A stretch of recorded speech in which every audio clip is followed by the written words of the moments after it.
Lola, bakit po kayo nagpapanggap na cleaner para sa blind date ni Mr. Zan? Ano ang alam mo? Unahin ang pagsubok. Tingnan kung siya ay isang gold digger. Pagkatapos ng pagsubok, diretso sa kasal. Mauna na kayo para hindi mabunyag ang pagkatao ko. Opo. Opo? Hello. Ako ang lola ni Zan Beitang. Ako ang rito para sa blind date niya. Matanda na nga, cleaner pa. Baka pulubi ang apo mo? Isang pamilyang mahirap? Sayang ang sinakyan kong taxi? Bayaran niyo ang pamasahe ko.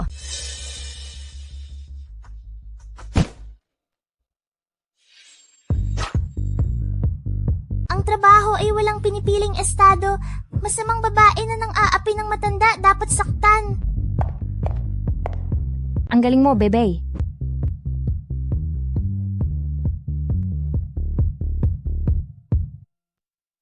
Lola, bumangon na po kayo? Sa susunod, kung may mang-aapi sa inyo, hanapin niyo lang kami ni Bebe. Dalaga, maganda ka at mabait. At pinalaki mo pa ang isang napakabait na bata. Ako, lalong-lalo kang nagugustuhan. Kayong dalawa, kung kayo lang ang apo sa tuhod ko.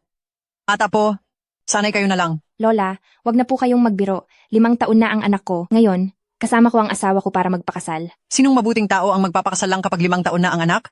Dalaga, ang pinagpala ay hindi dapat pumasok sa walang pagpapalang tahanan. Ama pa rin siya ng bata. Papasok na ang bata sa eskwela, kailangan na ng birth certificate. Bebe, alis na tayo.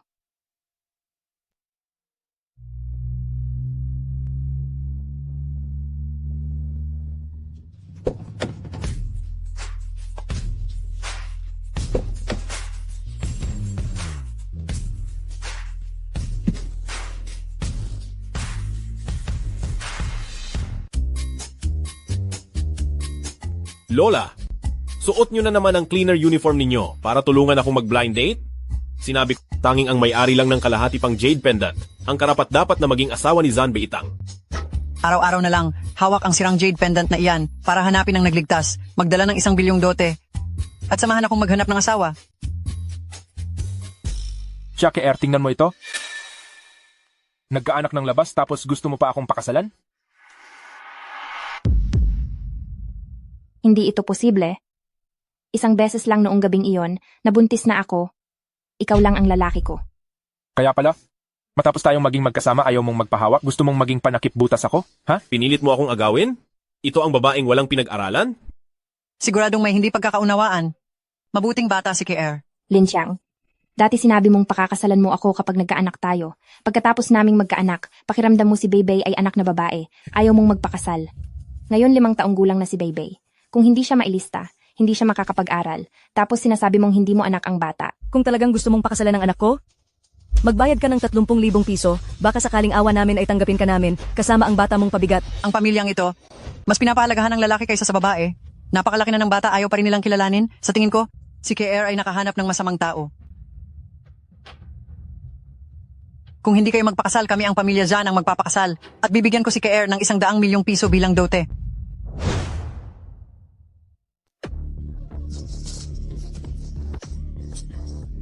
Si Shaker, hindi ka ba ganoon kadesperada para paibigin pati anak ng isang cleaner? Kaya, kung makapaglabas ka ng 10 milyong piso ngayon, ako, luluhod at gagaya sa tahol ng aso para sa iyo?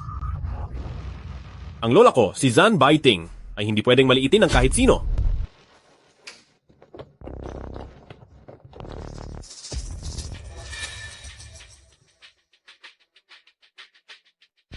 ₱100 milyong piso, narito na. Wow, ang gwapo. Mas gwapo pa sa dating tatay. Aray, hayop kang pasaway ka. Tingnan mo at bubugbugin kita. Ang paghampas sa bata ay gawa ng duwag. Hindi ko alintana na harapin ka hanggang sa huli.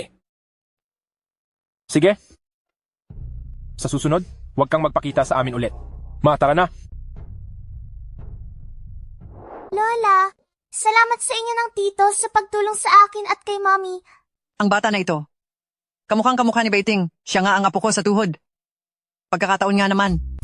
Lola, sa tingin ko ay baliw na kayo sa kagustuhang magkaroon ng apo sa tuhod. Bebe, gusto mo ba ng tatay? Gusto. Kier, gusto mo ba ng asawa? Ang apo ko. Mataas, malaki, at mahusay sa lahat ng bagay. Libre ko nang ibibigay sa'yo. May kasama pang 100 milyong piso bilang dowry. Kakakilala pa lang, humihingi na ng 100 milyong piso. Materialistang babae. Lola, sa tingin ninyo ba, ako, si Zan Baiting, ay magpapalaki ng anak ng iba? Tatay, ang mga mata niyo ni Baby ay magkamukhang magkamukha talaga. Miss Sha, alagaan mo ang anak mo.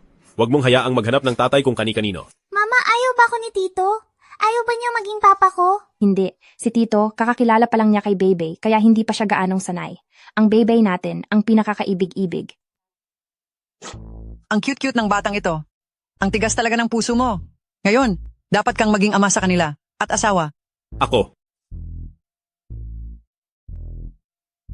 3,000 lang ang sahod ko sa isang buwan.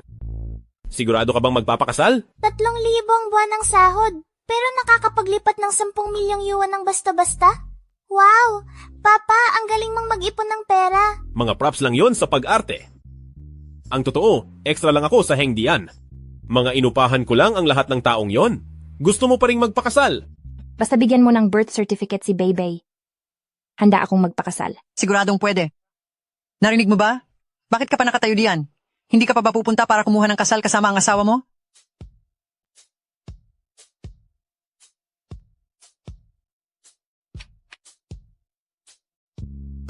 Ang ganda, isang kasal, isang bonus. Kinuha na ang lisensya. Pero huwag mong ipapaalam ang kalagayan ng pamilya namin.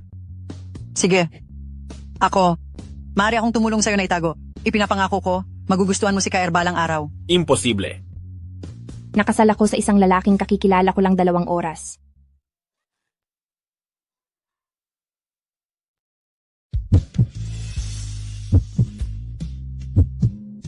Bakit pamilyar sa akin ang amoy ng babaeng ito? Naghalikan si Papa at Mama. Pasensya na. Tama na. Sa akin ang tricycle na ito. Lola, sumakay ka!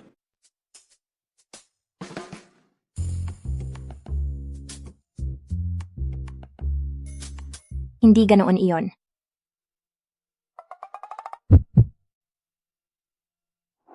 Hindi ka ba marunong magmaneho?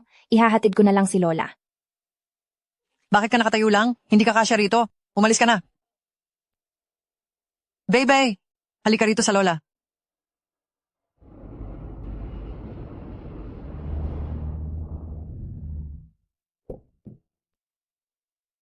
CEO Jean. Hindi ko akalain na gagamitin pala sa blind date nyo. Ang lumang tricycle ay nagamit talaga, pero ito, isang babaeng diborsyado at may anak. Paano siya magiging karapat-dapat sa iyo? Para lang suyuin si Lola. Nahanap na ba siya? Pasensya na, nagdagdag na ako ng tao, pero hindi pa rin siya makita. Ang nakahanap sa iyo noon.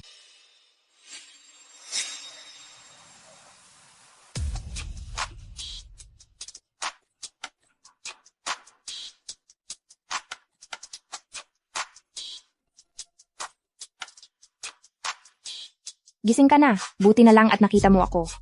Kung hindi ay tapos ka na. Okay ka na. Aalis na ako.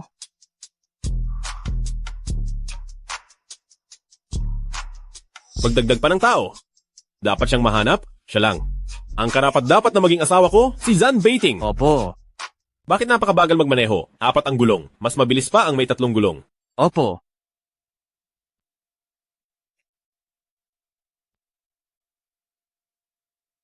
CEO, ang lola ay papunta na rito. Mukhang malalaman na ang sikreto ng CEO. Paumanhin. Hindi ko sinasadya. Ako ang magbabayad ng lahat ng gastos sa pag-aayos. Hindi mo na kailangang bayaran, umalis ka na. Salamat. Bakit ka pa nakatayo diyan? Umalis ka na. Masusunod. Ang yaman pero ang bait pala.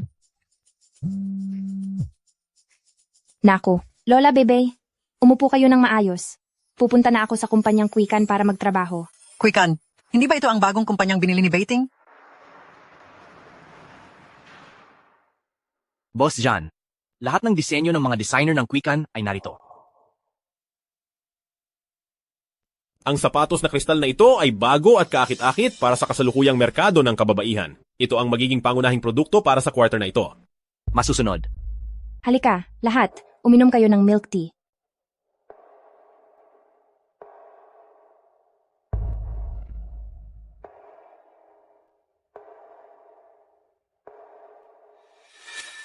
Hinihintay mo pa ba akong hilahin ang upuan na ito para sa akin? Paumanhin po. Ate Jawen.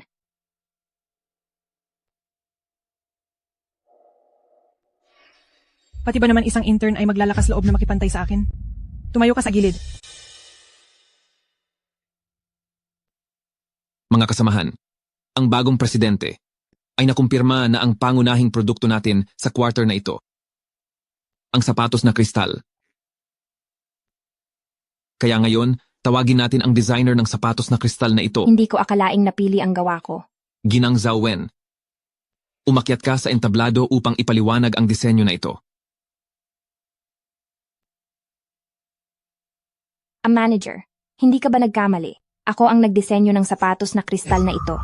Ako ay isang magaling na mag-aaral mula sa prestihiyosong paaralan. Mula pagkabata, sinanay ako ng mga eksperto. Kailangan ko pa bang nakawin ang iyong disenyo? Hindi ko alam kung saan mo nakuha ang sapatos na kristal na ito. Ngunit mayroon akong orihinal na draft. Sino ang nakakaalam kung hindi mo ninakaw ang orihinal na draft ni Binibining Zhao? Manager, kung kinakampihan mo siya, hahanapin ko ang presidente. Naniniwala akong ipagtatanggol ako ng presidente.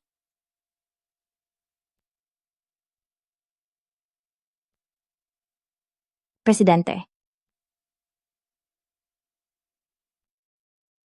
Mahal. Ikaw, sinabi mo bang ang bagong presidente ay asawa mo? Ha? Magandang upuan ito.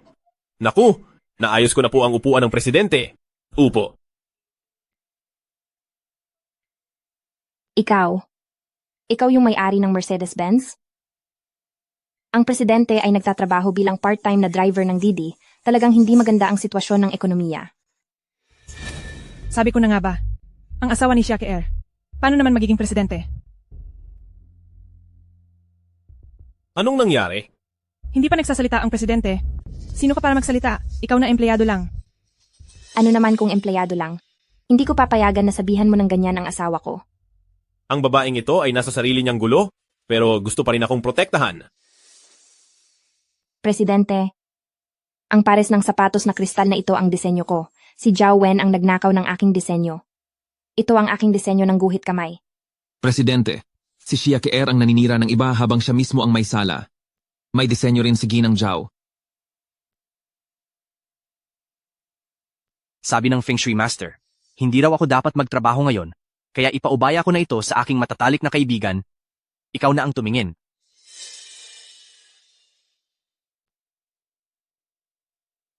Ang dalawang drawing ng disenyo na ito, hindi talaga makilala kung alin ang totoo. Mabuti na lang at kinopya ko ang disenyo ng maaga. Paano kung sabihin ninyo ang konsepto ng disenyo ninyo? Ang konsepto ng disenyo ko ay para matugunan ang pagnanasa ng maraming kababaihan para sa pag-ibig at fairy tale. At gusto pa rin komportable isuot. Hindi mo inasahan siya, Kier, di ba? Kabado ko rin ang konsepto ng disenyo. Asawa ko? Ano sa tingin mo? Sino ang hindi marunong magsaulo? Maari bang peke ng sample? Ang mga sample ng disenyo ng Quican, palaging ginagawa ayon sa sukat na ibinigay mismo ng designer. Zhao Wen, maglalakas loob ka bang subukan ito? Pasensya na. Naspring kasi ang paa ko noong nakaraang araw. Malamang, hindi ko ito masusuot. Hindi mo kaya o hindi ka naglalakas loob? Ang integridad ng empleyado ay mahalaga sa pag-unlad ng kumpanya. Para maging patas, ikaw na ang magsuot ng sapatos na kristal para kay Shaki Air. Ikaw? Wala kang year-end bonus? Wag na.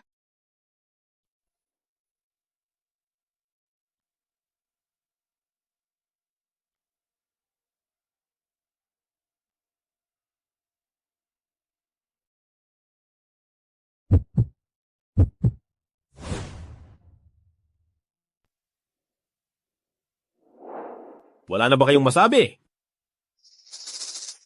Kayo pareho. Dahil sa pangungopya at pagtatakip, bababa ang posisyon ninyo at kukunin ang sweldo. Binibining siya, lubos akong humahanga sa inyong gawa. Binabati kita. Simula ngayon, ikaw na ang opisyal na empleyado ng aming kumpanya. Ang galing. Salamat, Presidente. Salamat din sa iyo. Mahal. Ang babaeng ito ay may talento nga. Minamaliit ko siya. Sige na, lumabas na kayong lahat. Ginoong Jean, grabe ang pagmamaliit at pagpuri sa bagong kumpanya. Ang ginang ay naging sentro ng atensyon ngayong gabi. Ang team building mamaya ay baka... Wala akong pakialam sa mga bagay niya. Opo. Kung gayon, aalis na po ako ngayon. Teka. Ang pulong ngayong gabi ay ipagpapaliban. Balingkinitang salita na lalaki.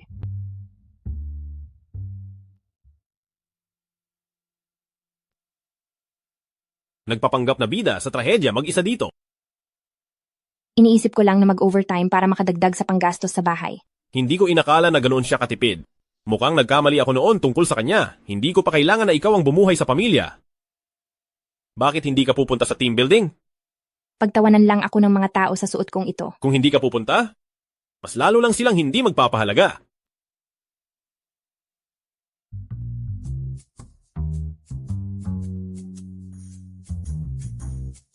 Hindi, masyadong mahal ito. Umalis na lang tayo.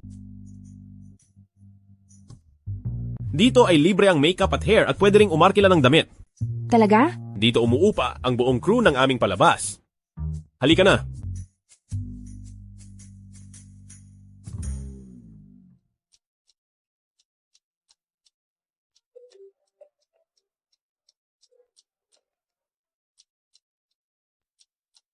Baiting, ipinadala na ni Bebe ang mga bagay na kailangan mo.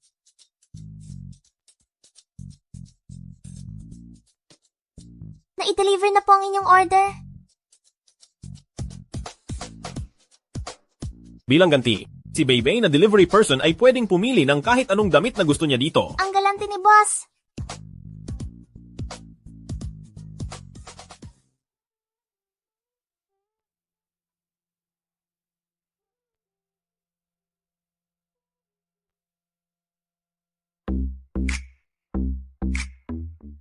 Maganda ba?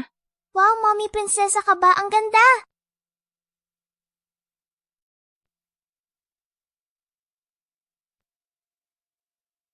Paano naman ang isang prinsesa na walang korona? Hindi maaari iyon. Ang mga ito. Hindi ba ito masyadong mahal? Lahat ng ito ay pwedeng arkilahin, huwag kang mag-alala. Servidor, iswipe ang card. Maligayang pagdating, kagalang-galang na Diamond member, Ginoong Zan.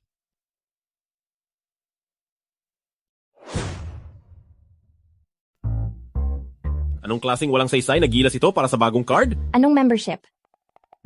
Hindi ba niya niloloko kang umutang ng malaking interes? Ayoko na nito. Walang libreng tanghalian. Ito ay nakuhang premyo mula sa blind box na may kasamang hidden edition. At isang diskwento na 70% sa lahat ng items. Talaga? Mama, hindi ko maabot ang zipper sa likod ng damit. Bebe, ang ganda mo ngayon. Gusto mong sumama kay mama sa team building? Sige. Ayon sa patakaran ng kumpanya, isang miyembro lang ng pamilya ang pwedeng isama sa team building. Oo, tama. Si Bebe lang ang isasama ko. Tara na. Ma'am, lahat ng miyembro na nag-shopping dito sa aming tindahan ay mayroong espesyal na serbisyo ng sasakyan. Gusto niyo po ba? Hindi ligtas ang pagbibisikleta. Sumakay tayo sa espesyal na sasakyan. Si tatay ang pinakamaalalahaning lalaki sa buong universo. Sana totoo na pamilya kami. Tara na.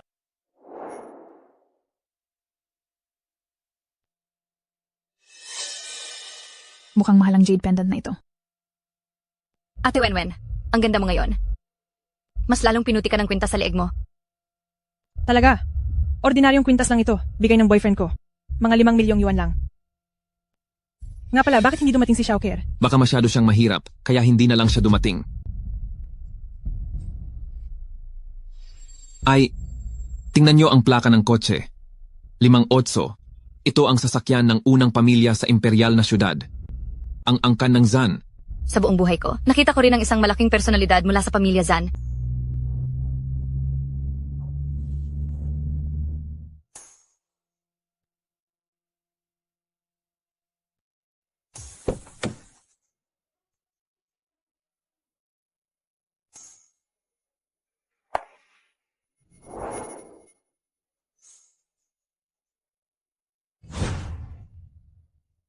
Ang ganda ng babaeng iyon. Kaninong dalaga siya?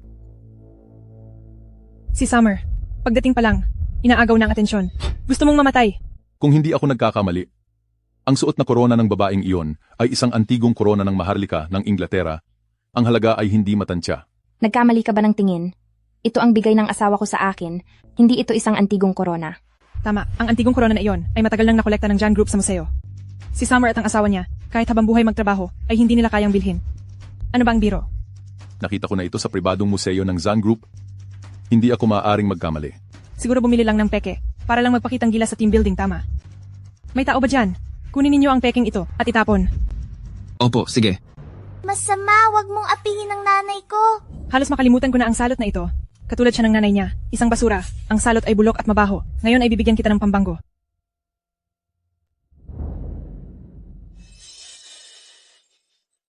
Bitawan mo siya. Allergic siya sa pabango.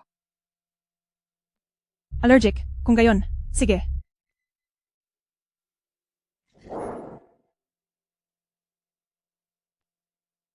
Ibalik mo ang gamot ko. Gusto mo? Lumuhod ka at magmakaawa sa akin. Ano man ang gagawin mo, sa akin na lang. Huwag mong idamay ang buhay ng anak ko. Talaga? Lumuhod ka at magmakaawa sa akin. Sige, luluhod ako. Mama, wag. Pakiusap, pakawalan mo ang anak ko. Pakawalan mo ang anak ko. Ang hina mo namang kumatok. Hindi ka ba kumain?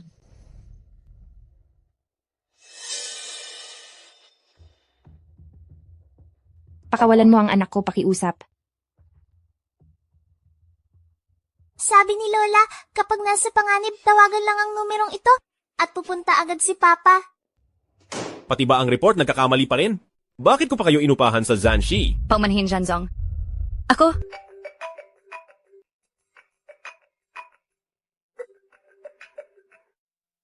Papa, iligtas mo kami ni Mama. Ihanda ang sasakyan. Opo.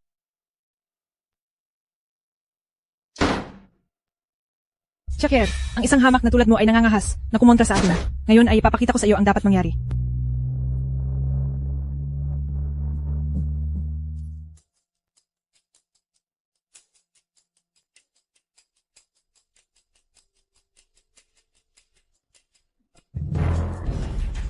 Pakiusap. Hindi na talaga pwedeng maghintay ang anak ko. Ibalik mo sa akin ang gamot. Gusto mo? Gumapang katulad ng aso at kunin ang gamot. Mama, wag.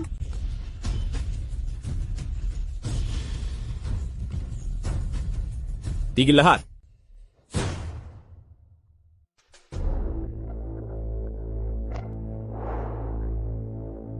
Dalhin siya sa ospital. Opo. Kakaiba. Bakit ganito kasakit ang puso ko?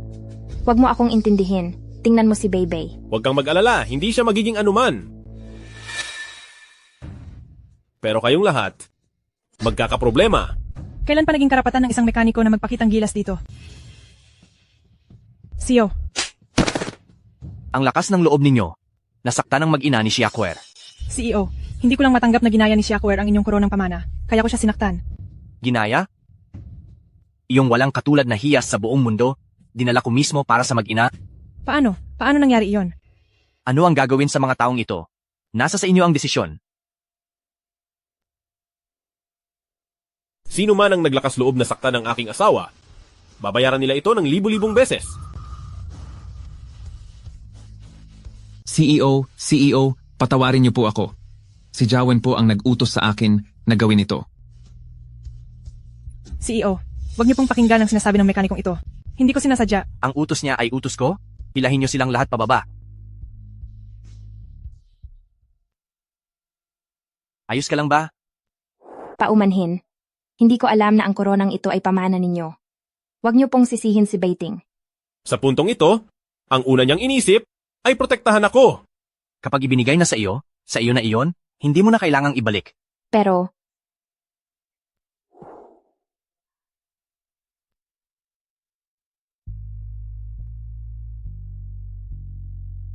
may lakas pa para magsalita ng napakaraming mukhang hindi rin malala ang pinsala mo. nag-aalala lang ako sa iyo, di ba? Pero mabait talaga ang CEO sa iyo. Pati pamana kayang ibigay sa iyo. Kung hindi siya magiging mabait sa akin, kanino pa? Chinese ba ang sinasabi niya? Bakit parang mali ang dating? Hindi kaya magkaibigan sila? At ang CEO? Naku, nawawala ang aking jade pendant. May ginagawa pa ako. Aalis na ako. Bakit napakawalang ingat ng babaeng ito? Abejan, ang babaeng ipinahanap niyo sa akin, mukhang may pahiwatig na. May nakita akong nagbebenta ng kabilang kalahati ng iyong jade pendant sa jade store ng Kanlurang Lungsod. Puntahan mo ang jade store na yon. Mama, huwag kang mag-alala. Subukan mong isipin muli. Hindi kaya na ilagay mo sa ibang lugar? Hello? Nakakita ka ba ng jade pendant? Ang tinutukoy mo ba ay ang dobling isda na jade pendant? Wala. Paano mo nalaman na dobleng isda na jade pendant? Ako nagpahula lang ako. Ito ang natatanging ari-arian na iniwan sa akin ng aking ina bago siya pumanaw. Saan mo ito nilagay? Masamang Ali. Sabihin mo agad. Kung hindi, magagalit sa iyo ang aking mama. Mga baliw talaga kayo. Nandoon lang iyon sa jade store sa kanto. Kayong bahala maghanap. Tara. Abejan, ito ang tindahan.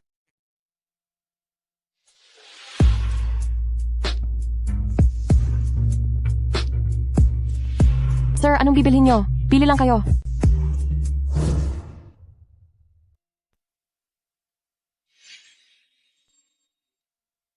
Mayroon ba kayong ganitong jade pendant sa inyong tindahan? Kakabili lang po ng isang ginang. Sinabi niya na ito raw ang kanyang pag-aari.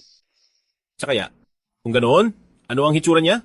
Ang daming tao araw-araw, hindi ko na talaga matandaan. Kung ganoon, nasaan ang CCTV ng tindahan mo? Sariling maliit na tindahan, saan naman kukuha ng CCTV? Sir John, nang pumasok ako kanina, parang may CCTV sa labas ng kalye. Tingnan mo, hanapin ang taong bumili ng jade pendant na yon. Opo. Sir John, nakuha na ang CCTV footage. Sa araw na iyon, may kasama pa. Ang iyong asawa sa tindahan?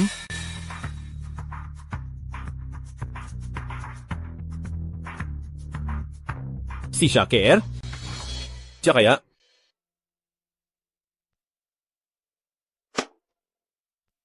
Mr. Jan, Bakit ka nasa City West Jade Store? paano niya nalaman na pumunta ako doon?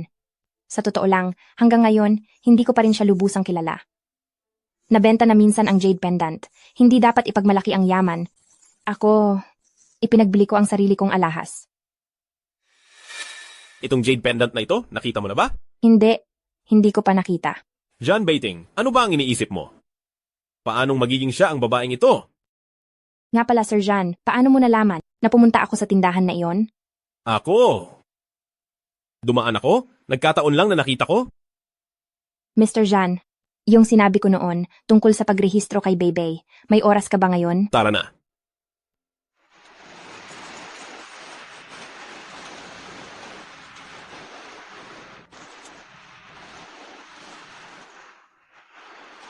Kung magtatagal ka pa, titigil na ang ulan.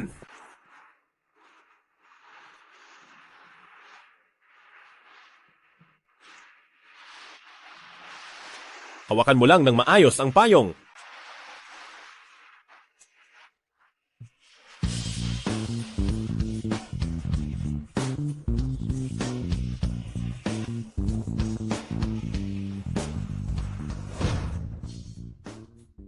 Ang mukha mo, Mama. Ang amoy na ito. Bakit halos kapareho ng amoy ng babaeng iyon noon? Anong amoy mo? Ang amoy ko? Ito ay isang uri ng insenso na ginagamit ng mga babae sa aming probinsya, sa Yuxiang. Bakit? Wala, tara na. Pagkatapos nito, marami pa akong ibang gagawin. Punan muna ang impormasyon. Ang bahagi ng ama, pwede bang huwag muna punan? Nandito naman ang tatay ng bata, hindi ba? Anong mahirap sa pagpuno ng pangalan? Magkamukhang magkamukha ang mag-ama. Tapos sasabihin hindi. Problema ninyo sa pamilya. Kayo ang mag-ayos. Basta, kumpleto lang ang dokumento bago maiproseso. Susunod? Ginoong Zan, ang bahagi ng ama, pwede bang pansamantala kong isulat ang pangalan mo? Bakit hindi mo isusulat ang pangalan ng tunay niyang ama? Ako, dahil hindi ko rin alam kung sino ang tunay niyang ama. Hindi mo man lang alam kung sino ang ama ng bata. Gaano ka naman kawalang hiya? Tita Zan, napakabuti mo sa akin at kay Mami. Ayaw mo ba talagang maging tatay ni Beybey? Nakapagtataka, bakit hindi ko palaging mapigilan ang sarili kong maging mabait sa batang ito? Pansamantala mong maisusulat ang pangalan ko. Maraming salamat, Ginoong Zan. Yay! Sa wakas, naging tunay na tatay ko na siya. Ang tirahan ninyong tatlo, ikaw, si Kier, at si Bebe, naayos ko na. Hindi naman pwedeng maghiwalay kayong tatlo, hindi ba? Ngayon, dalhin mo ang mag-ina at doon na kayo tumira. Lola, Gusto mo pa ba ako susundin ka ng lola mo? Daddy, ang ganda ng kwarto niyong... ang mga kwarto dito, pwede ninyong piliin ang gusto ninyong tirhan. Siguro napakamahal ng bahay na ito. Di ba sabi mo wala kang bahay? Ito ay... bahay ito ng isang kamag-anak ko. Nakikiusyoso lang kami dito. Nakita kitang magbenta ng jade last time. Hula ko, wala kang gaanong natirang pera. Simula ngayon, ang gastusin sa bahay ay gamitin mo ang pera sa card na ito. Huwag na. Mahirap din kitain ng pera. At saka, may sweldo naman ako, kaya kong magdagdag sa gastusin sa bahay. Tanggapin mo na lang. Kung magkulang, saka mo gamitin ang pera dito. Daddy, napili ko na. Gusto ko sa kwartong iyon. Sige. Kung gayon, doon kami sa kwartong iyon ni Bebe. Hindi pwede, Mami. Dapat kasama mo si Daddy sa isang kwarto. Sabi ng teacher, lahat ng Mami at Daddy ay dapat matulog. Bebe, ayusin na natin ang mga gamit natin. Halika.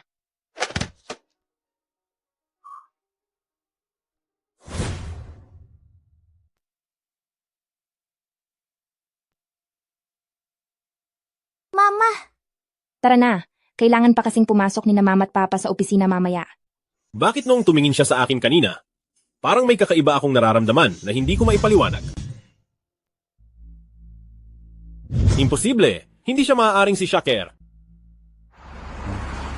Ginoong Jean, hinahanap po kayo ng panganay na binibini ng pamilya Shen. Huwag mo akong hayaang makita siya. Palabasin mo siya. Sayang, nakaakyat na ako. Ginoong Zan, ako ang pinili ng lola mo para pakasalan mo. Kung hindi mo ako papansinin, hindi naman yata tama iyon. Hindi ba sinabi sa'yo ng lola ko? Kasal na ako? At mayroon na akong 5 taong gulang na anak na babae. Ano ngayon? Ang pagpapakasal ni Ginoong Zan, walang kahit anong balita sa buong Longchuan. Ang babaeng iyon, siguradong hindi karapat-dapat ipakita. Ang pagpapakasal sa pamilya Shen ay magdudulot lamang ng kabutihan sa pamilya Zan. Si Ginoong Zan ay isang matalinong tao. Dapat alam niyang mas sulit kung ako ang pipiliin niya. Hindi kailangan ng pamilya Jean ng kasal para sa alyansa. Lumabas ka kasama ang mga tao mo. Binibining Shen? Halika na po. Zan Beiting, maaangkin din kita balang araw. Protektahan ninyo ang mag-ina na sina Shia Keer. Huwag ninyong hayaang guluhin sila ng sinuman. Masusunod. Magpadala ng tao upang imbestigahan ang asawa at anak ni Zan Beiting. Zan Beiting, akin ka lang. Masusunod, binibini.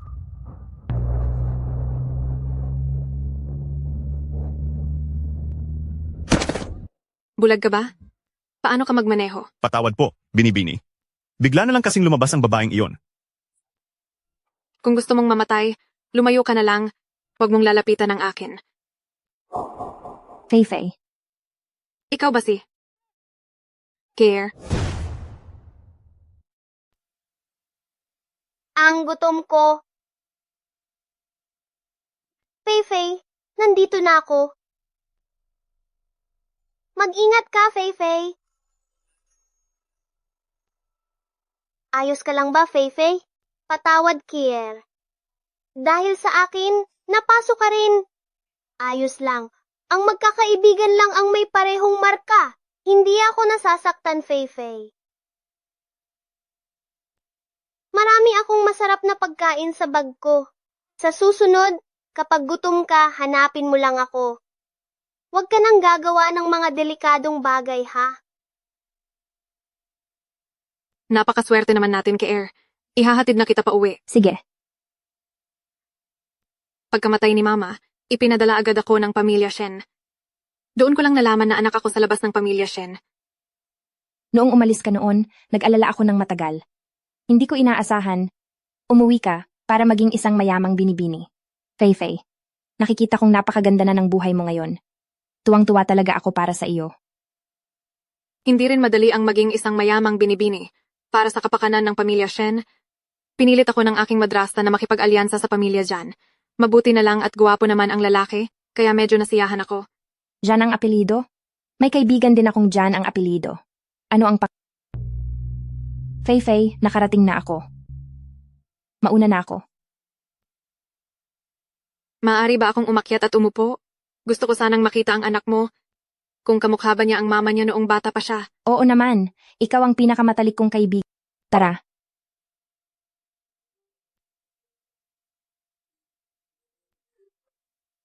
Bumalik ka agad dito. Sige.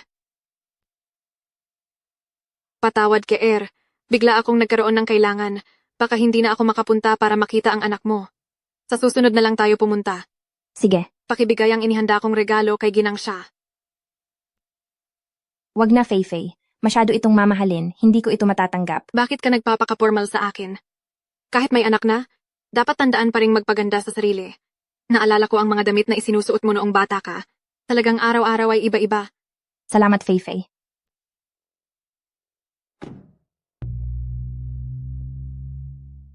May anak na pero hindi pa rin matino. Naiisip lang namang akit ng lalaki. Ibinagsak ang bata sa ating gabi at ngayon lang bumalik mula sa paglalaro kasama ang ibang lalaki. Ang galing mo talagang ina. Inaayos ko muna si Bebe bago ako umalis. At ang naghatid sa akin pa uwi kanina ay ang aking matalik na kaibigan. Marami pa siyang binili para sa akin. Hindi mo kailangan ipaliwanag sa akin. Hindi ako interesado sa magulo mong pribadong buhay. Pero sinabi ko na sa iyo, habang tayo ay kasal, pakiusap, panatilihin mo ang iyong dangal. Zan Baiting, hindi kaya mayroon kang maling pagkaunawa. Hindi mo kailangan ipaliwanag sa akin. Bukas, gustong makita kayo ng lola at ni Bebe.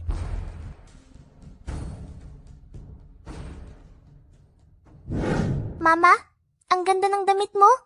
Hindi pa nakita ni Bebe dati. Ito ay noong bata pa si Mama. Binili ito ng matalik kong kaibigan para kay Maganda, di ba? Huli na ng gabi? Magpahinga na kayo.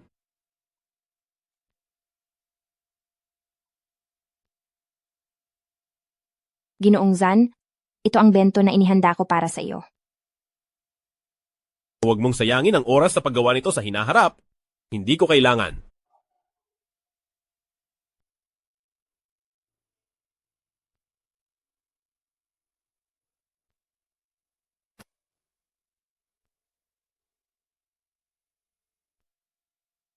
Ipasubmit agad sa marketing department ang bagong proposal.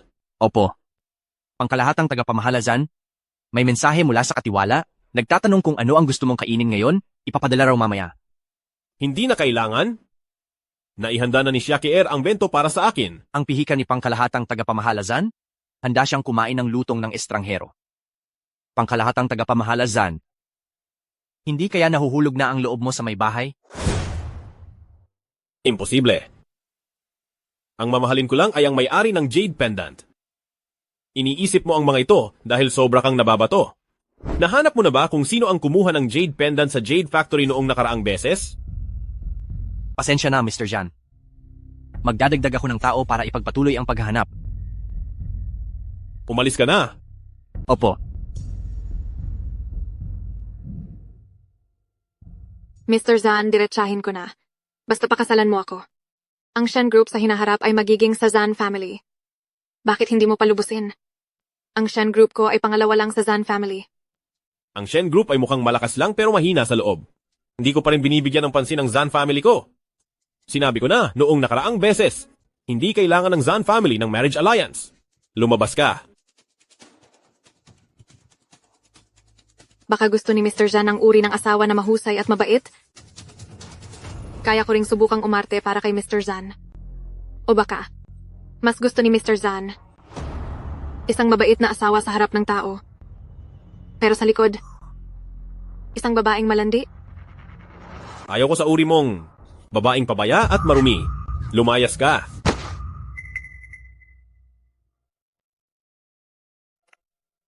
Sabihin mo, anong nangyari sa peklat na ito?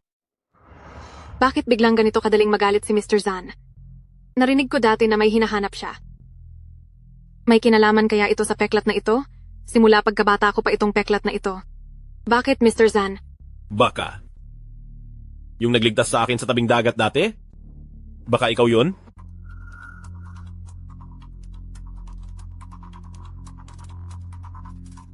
Naaalala mo pa ba itong jade pendant na ito? Hindi ba ito ang jade pendant ni Care? Si Care pala ang matagal nang hinahanap ni Mr. Zan. Kung hindi ko pa makuha si Mr. Zan, tiyak na hindi ako patatawarin ni tita. Kilalanin ko muna. Ang jade pendant ko. Dati sa tabing dagat. Aksidenteng nawala ang kabilang kalahati. Hindi ko inakala. Nasa iyo pala, Mr. Zan. Baka, ikaw ang taong niligtas ko noon? Ang tagal na pala nating pinagtatagpo. Sa wakas, nahanap din kita. Sa wakas, nahanap din kita. Peiting, salamat sa paghatid sa akin. Nakatira akong mag-isa. Gusto mo bang umakyat sandali? Mayroon pa akong mga gawain sa kumpanya. Kailangan ko nang umuwi. Bakit pakiramdam ko ay iba si Shen Fei sa babaeng nagligtas sa akin 6 na taon na ang nakakaraan? Hindi naman mahirap ang pamilya Shen. Bakit mo ipinagbili ang kabilang kalahati ng jade pendant sa tindahan ng jade? Ang jade pendant ay pamana ng aking ina. Sa tuwing nakikita ko ang natitirang kalahati, nalulungkot ako. Kaya, sa isang iglap ay naibenta ko ito. Sabi ng may-ari ng tindahan ng jade, binili mo itong muli pagkatapos. Ang kabilang kalahati ng jade pendant? Maaari ko bang makita? Ang kabilang kalahati ay nasa aming bahay sa probinsya. Kukunin ko ito sa loob ng ilang araw at ipapakita sa iyo. Peiting, aalis na ako. Sir John, naimbestigahan ko na si Miss Shen ayon sa iyong utos. Lumaki siya sa Yuxiang noong bata pa siya. Pagkatapos lang siya kinuha pabalik sa pamilya Shen. Ang utos mo dati na hanapin ang babae mula sa Yuxiang, ito ay tumugma rin. Si Miss Shen siguro ang taong hinahanap mo. Naiintindihan ko. Kailangan na ba nating ihanda ang divorce agreement ninyo? Ni Xia KR ngayon? Sa ngayon, hindi muna. Hintayin na lang natin kapag naipakita na ni Shen Fei ang kabilang kalahati ng jade pendant. Opo. Mukhang hindi kayang bitawan ni Sir Zan. Care. Halika, tingnan mo ang mga pinamili ko. Lahat ito ay mga pinakabagong koleksyon ng pang-spring at summer na damit pambabae. Ay oo, may mga damit din ako para sa anak mo. Bumili din ako ng ilan. Sana magustuhan niya ang padala ng kanyang ninang. Fei, salamat. Pero sa susunod, huwag ka nang gumastos ng ganyan. Ikaw ang pinakamatalik kong kaibigan. Kung hindi ikaw ang pagbubutihan ko, sino pa? Dahil sa sobrang bait ko sa iyo, kahit na magpanggap ako bilang ikaw para makuha si Zan Beiting, hindi ka magagalit sa akin, di ba? Kerer, nasaan ang jade pendant mo? Naaalala ko noong bata pa tayo lagi mo itong suot. Bakit hindi mo na sinusuot ngayon? 6 na taon na ang nakalipas na wala ang kalahati. Natatakot ako na baka mawala rin itong kalahati. Kaya palagi ko itong inilalagay sa bag ko. Kerer, naaalala mo pa ba kung paano ito nawala? Hindi ko na maalala. Siguro sa tabing dagat sa Xia. Aksidente kong nawala. Naaalala ko na magaling kang lumangoy? Baka nawala mo ito noong iniligtas mo ang isang tao? Siguro nga. Marami na rin akong nailigtas na tao. Wala akong matandaan. Kung ang taong iniligtas mo noon ay lumapit sa'yo at sabihin gusto kanyang pakasalan, anong gagawin mo? Ang mga taong nailigtas ko, hindi man 10 pero 8 tao na. Kung bawat isa sa kanila ay sasabihin, gusto nila akong pakasalan, hindi ba ako magiging superwoman para sa lahat? At may anak pa ako, hindi ako papayag. Tutal si Zan Beiting, imposibleng pakasalan ng isang babaeng may anak na. Ang utang na loob na iyan ay walang silbi sa'yo, kaya ibigay mo na lang sa akin. Kilala ko ang isang napakahusay na jade carver. Bakit hindi mo muna ibigay sa akin ang jade pendant? Ipaparestore ko sa kanya ang isa pang kalahati para sa'yo. Talaga? Maraming salamat, Fei.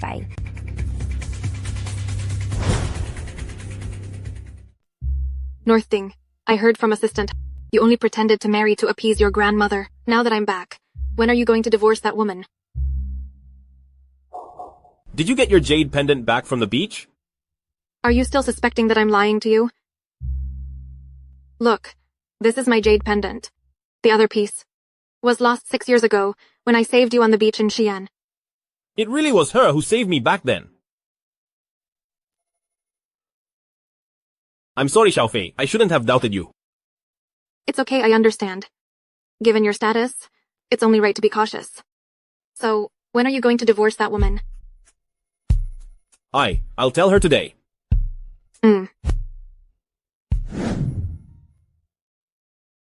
Bebe, Mommy already told you, we have to wait for Daddy to come home to eat together. Daddy loves Bebe so much. He surely won't let Bebe go hungry and get thin. Daddy, you're back. Mommy really loves you so much. She's even willing to let Bebe go hungry to eat with you when you come home.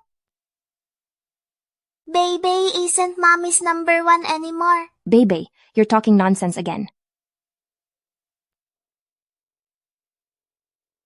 Bebe, go back to your room first. I need to talk to your mommy.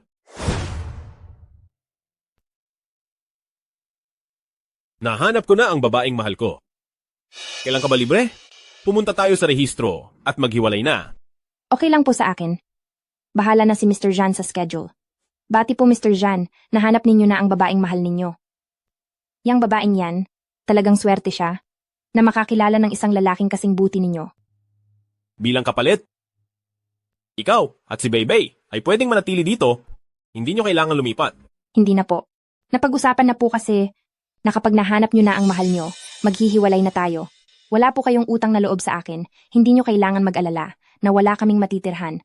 Pwede kong dalhin si Bebe sa bahay ng childhood friend ko muna. Manatili ng ilang panahon. Tutulungan niya ako. May napaghandaan na pala. Hindi ako nagmamadali. Hindi nyo rin kailangan magmadaling lumipat.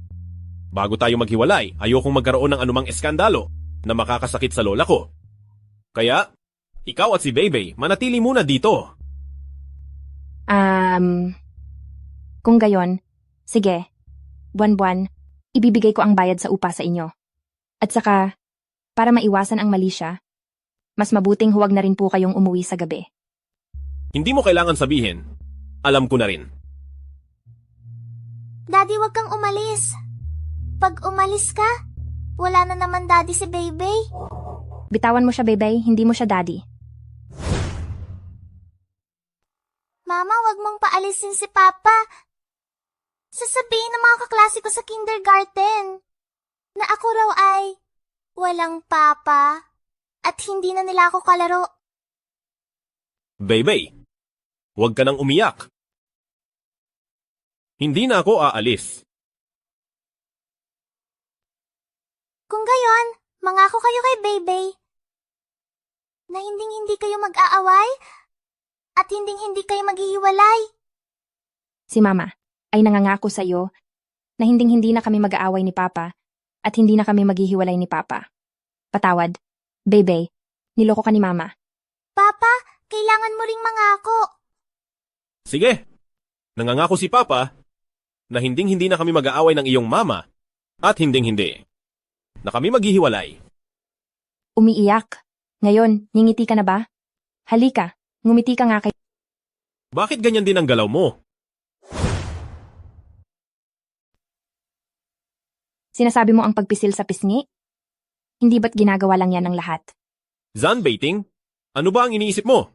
Isang ordinaryong galaw lang ito. Sige na, Bebe. Kumain muna tayo. Nahanap ko na si Shen Fei. Bakit ko pa rin iniisip si Xia Keer?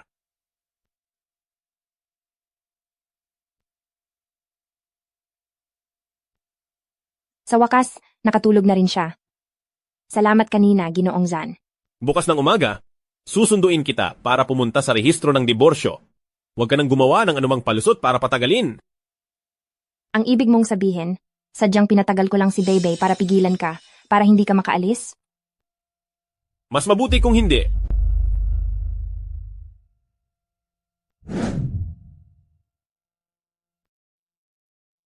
Punan mo muna ang application form, balik ka pagkatapos ng 1 buwan para sa proseso ng diborsyo.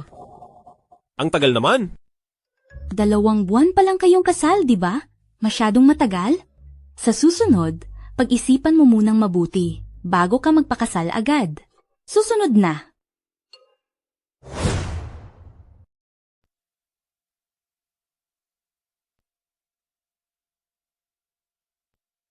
Pirmahan mo muna ang kasunduan sa diborsyo. Napirmahan ko na. Pagkapirma mo, magpapadala ako ng tao para kunin. 1 buwan mula ngayon, dumiretso na sa pagproseso ng papeles. Sir Jean, uuwi ka pa ba ngayong gabi? Kung uuwi ako o hindi ay hindi na konektado sa iyo. Para kay Bebe ang tanong ko. Dahil kahapon, ipinangako mo sa kanya na uuwi ka para samahan siya. Sir Zan, kung natatakot ka talaga na maging pabigat ako sa iyo, kung gayon, direkta mo na sanang tinanggihan si Baybay kagabi. Tutal, hindi naman siya ang tunay mong anak. Baiting, huwag ka nang tumingin sa mga dokumento. Tingnan mo naman ako. Pwede ba? Iba na ang amoy mo. Bakit hindi mo na ginagamit ang dati mong insenso? Anong insenso? Mukhang kailangan kong tanungin si Kier. Dahil gusto mo, babalik na lang ako sa dati, okay ba?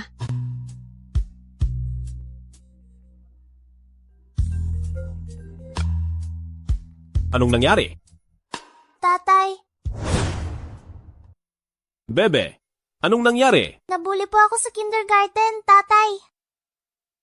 Papunta na ako. Naiintindihan. Anong nangyari sa batang iyon? Bakit ka kinakabahan? Ikaw at ang babaeng iyon ba ang mga magulang niya? Hindi ko anak si Bebe. Pero nabubuli siya. Hindi ko ito palalampasin. Mamaya, umuwi ka mag-isa.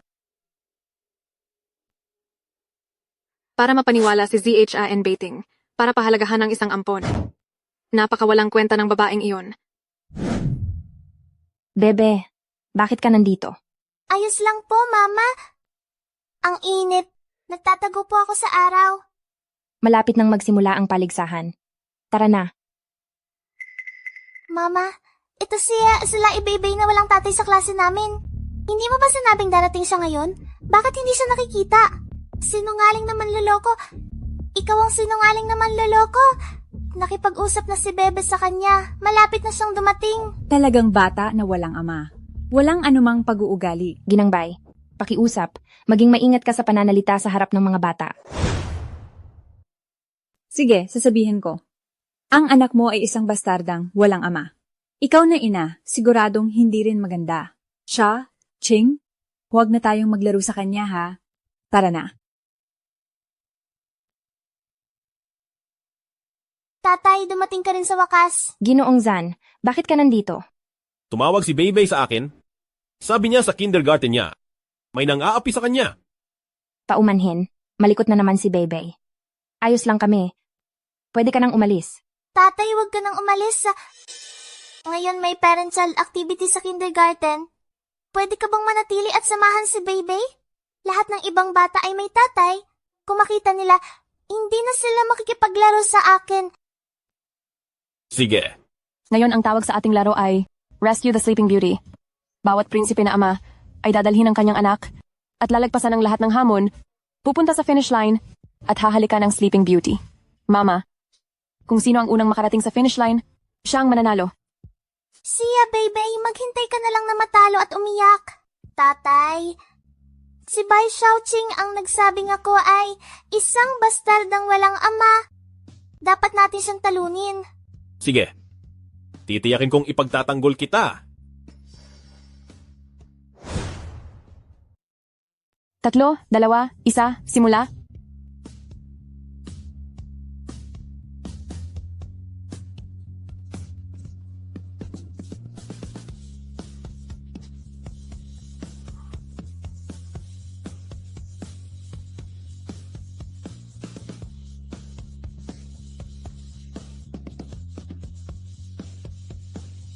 Tay, bilis!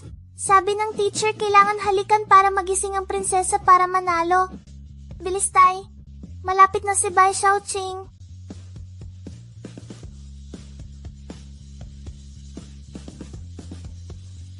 Teacher, tingnan niyo po.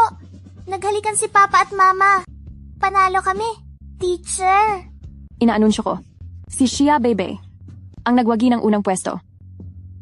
Bebe, teacher, binabati kita sa pagkakapanalo ng unang pwesto. Guro Lee, nag-jumpstart ang tatay ni Xia Beibei. Nagdaya sila. Ang unang pwesto ay para dapat sa anak kong si Xiaoqing. Kasi ningan, hindi nagdaya ang papa ko.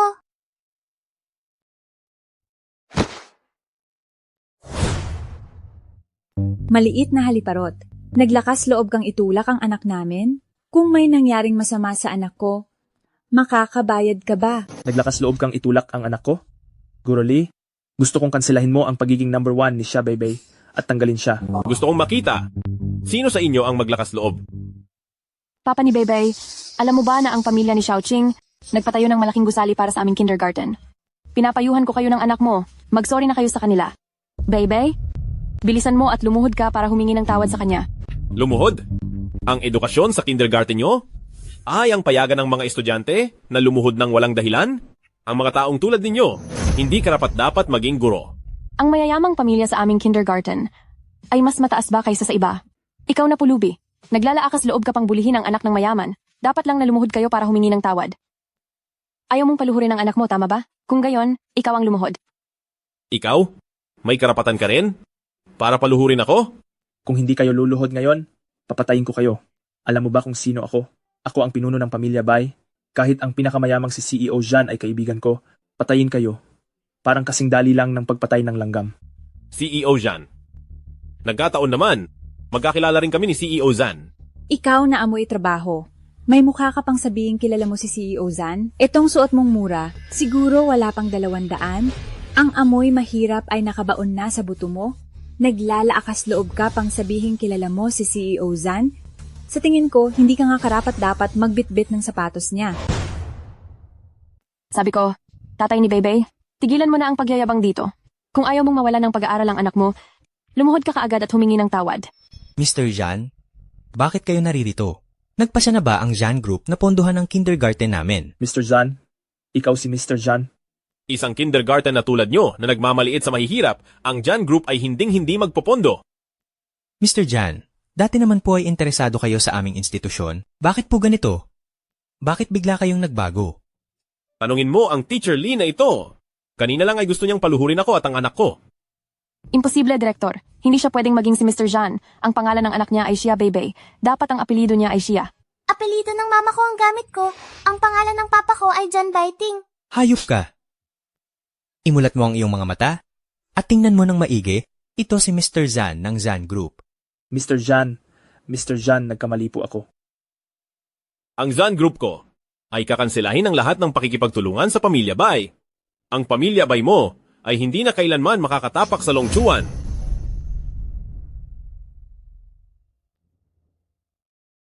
Niloloko mo lang pala si mama. Anong panloloko? Wala. Medyo napagod lang ako sa pagtakbo. Medyo nauuhaw din. May tubig ba? Meron. Kukunin ko. Bebe, ayaw pa ni Papa na malaman ni Mama ang tungkol dito. Matutulungan ba ni Bebe si Papa na itago ang sikreto? Natatakot ka bang malaman ni mama? Naniloko mo siya, magagalit siya at hindi ka na gusto. Ganoon na nga. Huwag kang mag-alala, Papa. Tiyak na tutulungan ka ni Bebe na itago ang sikreto. Umaasa si Bebe na hindi na mag-aaway sina Papa at Mama at hindi na maghihiwalay kailanman.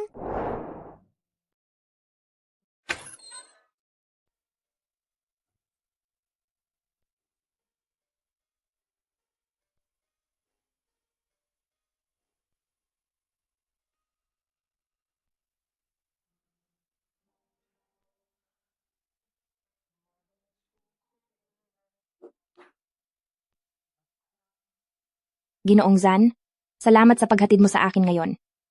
Sa susunod na tawagan ka ni Bebe, pwede mong huwag sagutin. Dapat masanay ka na. Tutal, hindi na rin naman kayo magkikita. Alam ko ang gagawin ko.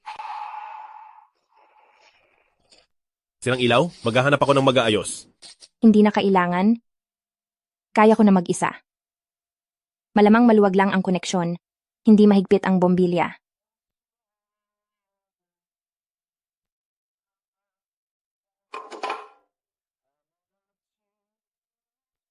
Ay. Ikaw, mag-ingat ka. Bakit ganoon kadali para sa iyo? Noong panahon na nagpapagaling ako pagkatapos manganak, walang nag-asikaso sa sirang bombilya sa bahay. Kailangan kong gumawa ng gatas para kay Bebe sa hating gabi sa dilim. Ay, minsan, muntik na akong madulas habang gumagawa ng gatas para kay Bebe. Hindi ko na talaga matiis, kaya pinag-isipan ko, hindi ko inakala na madali lang pala. Wala bang nag-alaga sa iyo? Meron. Ang sarili ko ang nag-alaga sa sarili ko. Isang tao lang ang kasama ang bata, marami siguro siyang pinagdaanan. Sige na, sinabi ko na sa iyo na kaya ko. Ingat, tingnan ko. Na-spray ng paa. Wala ito. Nasprain lang ng kaunti. Pahiran lang ng gamot. Ayos na.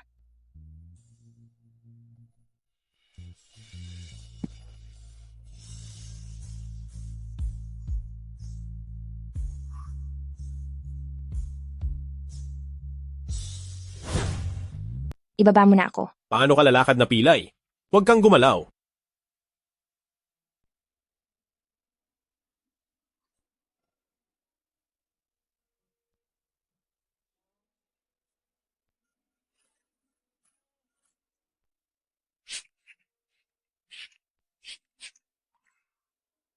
Napakabait na tao. Pero may minamahal na siya. Maraming salamat sa'yo. Gabing-gabi na. Umuwi ka na ng maaga. Huwag kang mag-assume. Kung iba ang nasa lugar mo ngayon, tutulungan ko pa rin. Mauna na ako. Bilisan mo, maupo ka, CEO Zan. Nabalitaan ko kay Fifi na darating ka raw ngayon, tuwang-tuwa ako. Kailan mo balak pakasalan si Fifi? Tita, huwag kang magmadali. Sinabi ni Beiting, pakakasalan niya ako. Tama ba, Beiting? Ang papakasalan ko ay si Xiaofei. Mabuti. Hindi mapupunta sa iba ang kayamanan. Dahil ang mga pamilya ng Shen at Zan ay magiging magkamag-anak sa hinaharap, ang pagpapaunlad ng lupain ng Zan Group sa kanlurang bahagi ng lungsod ay ipagkakatiwala sa aming pamilya Shen. Ano sa tingin mo? Tita, ang lupaing iyon ay nagkakahalaga ng 10 bilyong yuan. Hindi kakayanin ng pamilya Shen na gawin ito mag-isa. Bakit hindi na lang kayo makipagtulungan sa pamilya Zhan? Ginoong Zan, papakasalan mo ang aming anak? Ang maliit na proyekto lang na 10 bilyong yuan, hindi ito big deal, hindi ba? Puwede. Iyan ang tama. Pero, ito ay tungkol lang sa pakikipagtulungan sa negosyo. Kapag pinakasalan mo si Xiaofei, ang sapat at malaking dote ay kailangan pa ring ibigay. Ito lang ang makapagpapakita ng pagmamahal mo sa aming Xiaofei. Ang dote ng pamilya Zan para sa bagong kasal, natural lang na hindi magkukulang. Ginoong Zan ay talagang mahal na mahal ang aming Xiaofei. Siguradong sabik na sabik ka nang pakasalan siya, hindi ba? Ang susunod na Miyerkules ay isang magandang araw, kaya isagawa na ninyo ang kasal. Isang linggo? Masyado yatang minadali. Pati ang wedding planner ay hindi makakahabol sa paghahanda. Beiting, hindi ko iniintindi ang mga iyon. Gusto ko lang na mas maaga kitang makasama ng opisyal at maalagaan ka.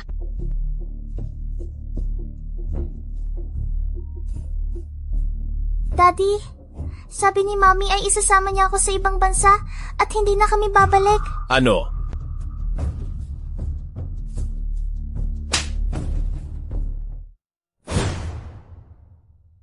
Northting, John Beiting. Anong nangyayari?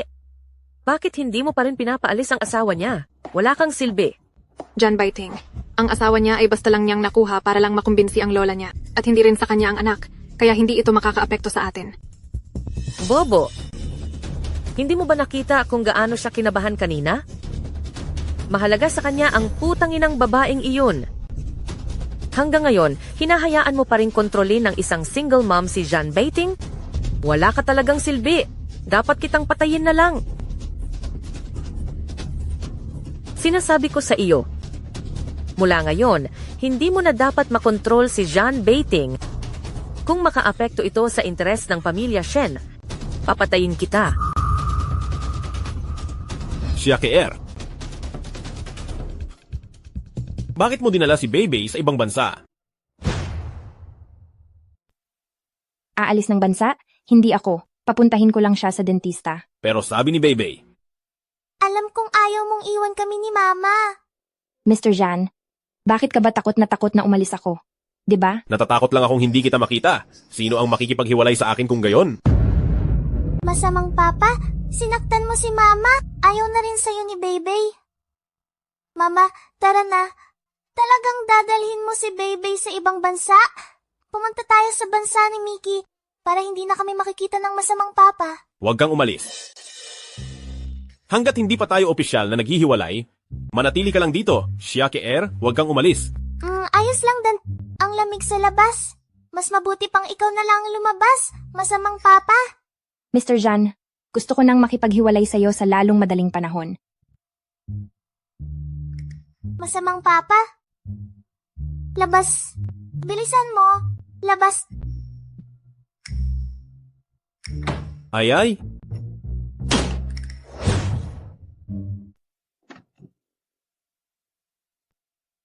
Binibini, nalaman ko na, ang pekeng asawa ni Zan Beiting, kasama ang bata, ay nakatira sa 407 dito. Ang babaeng iyon, nakatira pala sa iisang gusali ni Kier. Mamaya, kung hindi magiging maayos ang babaeng iyon, alamin kung paano siya mawala ng malinis. Ako lang ang pwedeng maging asawa ni Zan Beiting. Opo.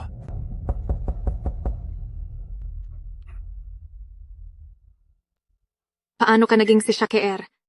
Fei, pinuntahan mo ba ako? Mama, sino po ang magandang ate na yan? Pasok ka. Upo tayo. Ang pekeng kasintahan ni Zan Beiting, si Kier nga pala. Fei, paano mo nalaman kung saan ako nakatira? Tinanong ko lang ang guwardiya, gusto ko sana kitang sorpresahin. Kier, bakit hindi ko nakikita ang asawa mo? Bey, bumalik ka muna sa kwarto mo. Fei, sa totoo lang, peke lang ang kasal namin ng asawa ko. Ang kasal na ito ay isang pakikipagtulungan lang. Ha? Kung gayon, matagal na kayong nagsasama, sigurado ka bang hindi ka mahuhulog ang loob? O magiging totoo ang lahat? Hindi. Hanggang ngayon, hindi pa rin namin lubos na kilala ang isa't isa. Hindi ko nga alam kung saang kumpanya siya nagtatrabaho. At saka, hindi niya rin magugustuhan ang isang single mom na tulad ko. Kapag natapos ang isang buwang palugit sa diborsyo, magdidiborsyo na kami. Siya Kier, wala ka naman kasing gusto kay Zan Beiting, kaya kahit agawin ko siya, wala akong kasalanan sa'yo. Ay, oo nga pala Fei. Dumating ka ba ngayon para ihatid ang jade pendant ko? Kier, noong nakaraang uwi ko, aksidente akong nasangkot sa isang car accident, at hindi ko sinasadyang nawala ang jade pendant mo. Nasa ospital din ako nitong mga nakaraang araw, kaya hindi kita napuntahan. Talaga akong humihingi ng paumanhin. Ayos lang, basta ligtas ka.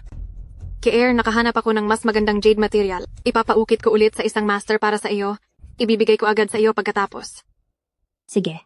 Ang jade pendant, hindi naman iyan kasing halaga ng tao, basta ligtas ka. Ay, oo nga pala Kier. Naalala mo ba ang sinabi ko sa iyo noon, na ang aking tiya, pinayagan ako na makipag-alyansa sa pinakamayamang si Mr. Jan. Nalaman ko rin kalaunan na gusto niya rin ako. Malapit na kaming magpakasal. Talaga? Binabati kita, Fei.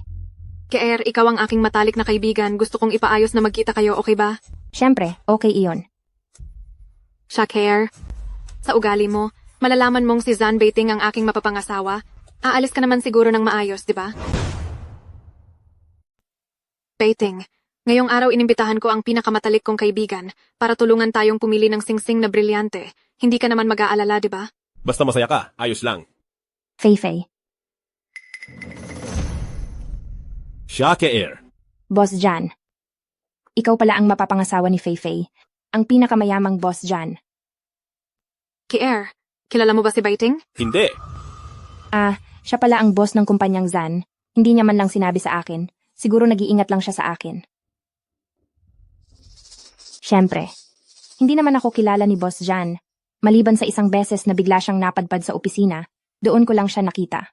Grabe, kinabahan ako. Akala ko may namamagitan sa inyo. Kung ang best friend ko ay magkakarelasyon pa sa boyfriend ko, siguradong madudurog ang puso ko. Imposible yan. Fei, tara na at pumili tayo ng singsing.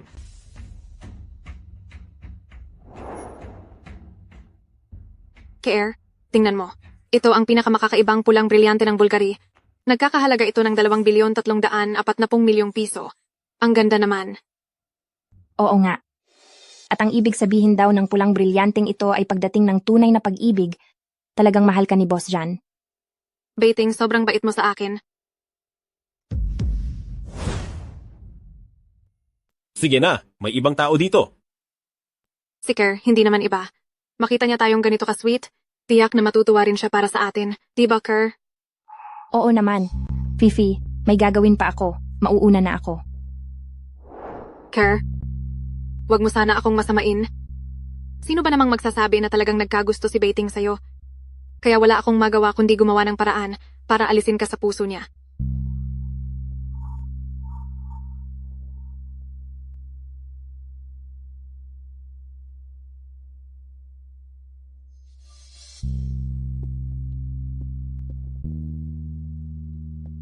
Baiting. Fifi! Fifi! Dali, tawagin niyo ang ambulansya. Opo, President Jean.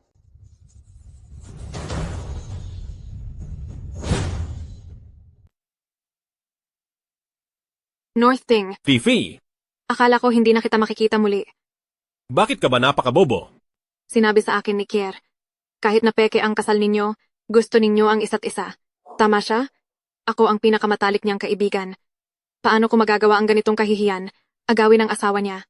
Labis akong nalulungkot, kaya nawalan ako ng pag-asa at... Summer Kier. Paano naging ganito kalalim ang kanyang kaisipan? Ang posisyon ng aking asawa, dapat sa iyo talaga. Pinakasalan ko lang siya para lang matugunan ng lola. Huwag kang mag-alala. Huwag kang mag-alala. Ikaw lang ang gusto ko. Pero ang tagal na ninyong magkasama, wala ka ba talagang kahit kaunting damdamin para sa kanya? Wala. Ikaw lang ang pwedeng maging asawa ko. Kaya, ikaw lang din ang gusto ko. Tara na. Hinto na. Sa pag-iyak, humiga ka muna. Sige ba? Halika.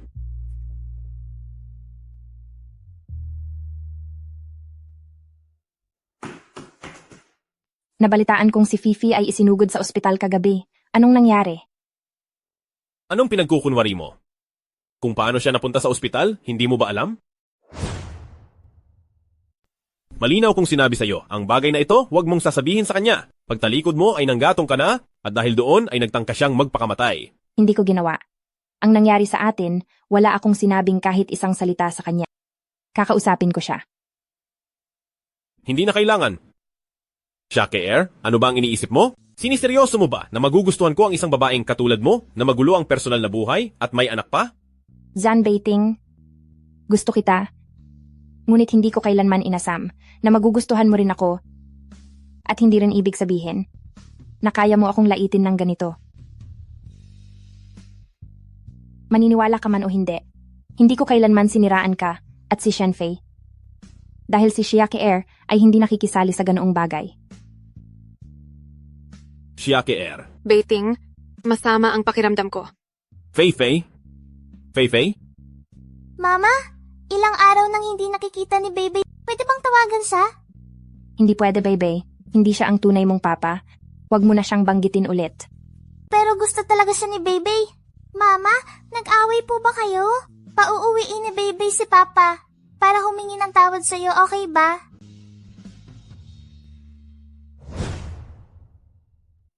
Baby, ako at si tatay ay hindi na magsasama kailanman. Simula ngayon, huwag mo na siyang tawagan. Nanay, ikaw at si tatay ay nangako na hindi kayo maghihiwalay, sinungaling. Ayaw ni Bebe kay nanay.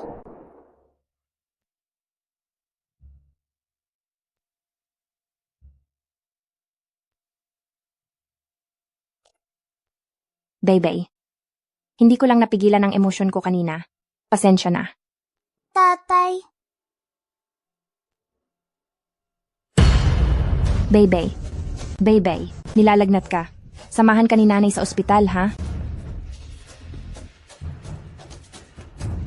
Nurse, mataas pa rin ang lagnat ng anak ko. Kailan ba talaga darating ang doktor? Maraming nagkakasakit ngayon ng trangkaso, kaya maraming batang may lagnat. Hindi kaya ng doktor? Maghintay pa tayo? Nanay, namimiss ko si tatay. Sasabayan ka ni nanay. Gusto mo? Natutuyo ba ang lalamunan mo? Kukuha ako ng tubig para sa'yo.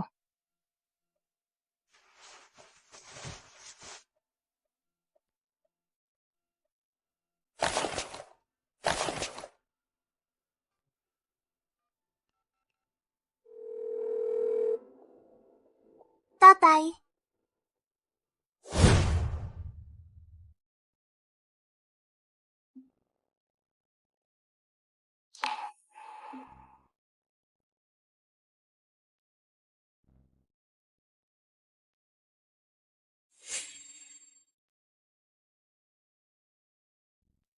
Baiting.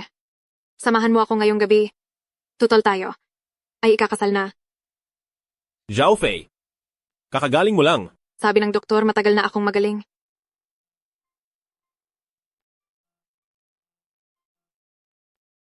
Daddy, nilalagnat po ako. Miss na miss ka na ni Baybay. Pwede mo po ba akong bisitahin? Baybay, saang ospital ka? Punta ako agad. Baiting. Hindi mo naman siya tunay na anak? Mag-isip ka. Zhao Fei, walang tunay na ama si Baybay. Si Xiaoke ay hirap na hirap mag-isa. Magpahinga ka muna, wag mo na akong hintayin.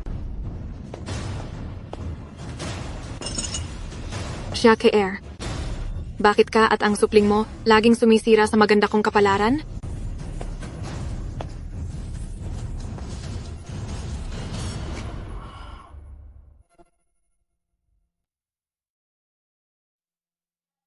Sinasabi pa rin na hindi tinamaan, pero ang pagmamahal sa mga mata ay umaapaw na.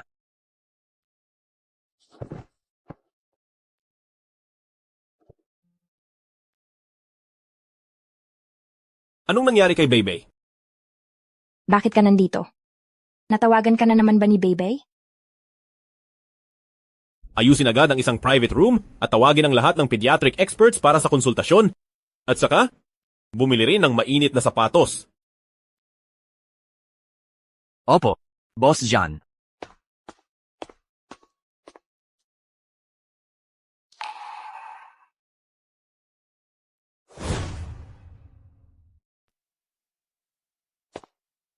Sir Zan. Sir Zan, ang bata ay wala namang malubhang sakit. Nawala na rin ang kanyang lagnat. Kailangan lang ng sapat na pahinga. Salamat po, Doktor.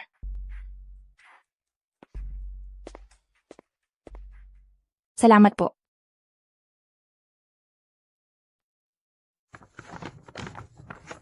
Palitan mo muna ang sapatos mo. Ang lamig ay nagsisimula sa paa.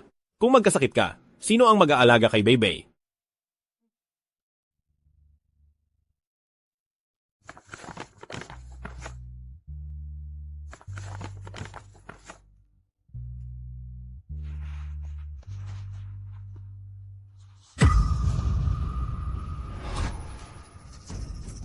Ano ang sugat sa paa mo? 6 na taon na ang nakakaraan. Pumunta ka ba sa tabing dagat ng Xi'an? Zan, Baiting. Noong bata pa kami ni Kier, hindi sinasadyang napasok kami ng kumukulong tubig.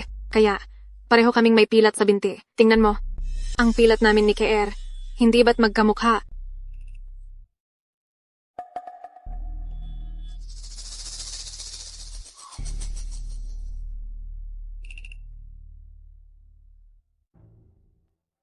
Kier. Pagkarinig ni Baiting na may sakit si Baybay, iniwan niya ako at umalis. Medyo nagselos ako. Akala ng lahat, si Baybay ay tunay niyang anak. Kung hindi, bakit siya sobrang nag-aalala? Fei, wala kaming relasyon ni Sir Jan. Sir Jan, ipinapangako ko na hindi na ulit tatawag sa iyo si Baybay. Paumanhin, papasok na ako. Baiting, ihatid mo ako sa bahay.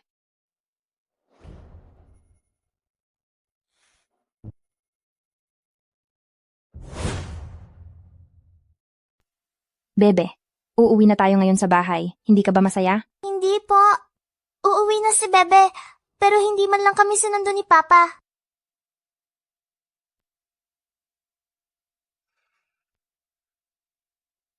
Anong gusto ninyong gawin? Magandang araw po, madam. At kay miss.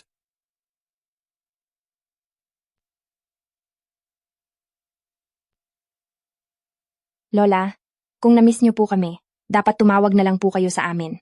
Lola. Ay, ang aking pinakamamahal na bebe.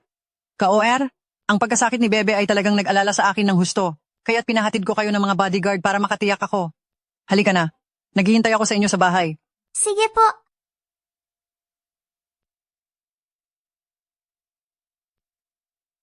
Ang galing kumain ni Bebe. Ay, Ka-OR, ngayong araw na discharge na si Bebe? Bakit hindi ko nakita si Baiting sa ospital? Lola. Nag-away po sina Papa at Mama. Matagal na po hindi umuuwi si Papa. Ka-OR, ang walang hiyang batang iyon, paano kanya sinaktan? Sabihin mo sa Lola, ako ang bahala sa'yo. Lola, ako at si John Biting, siya. Lola.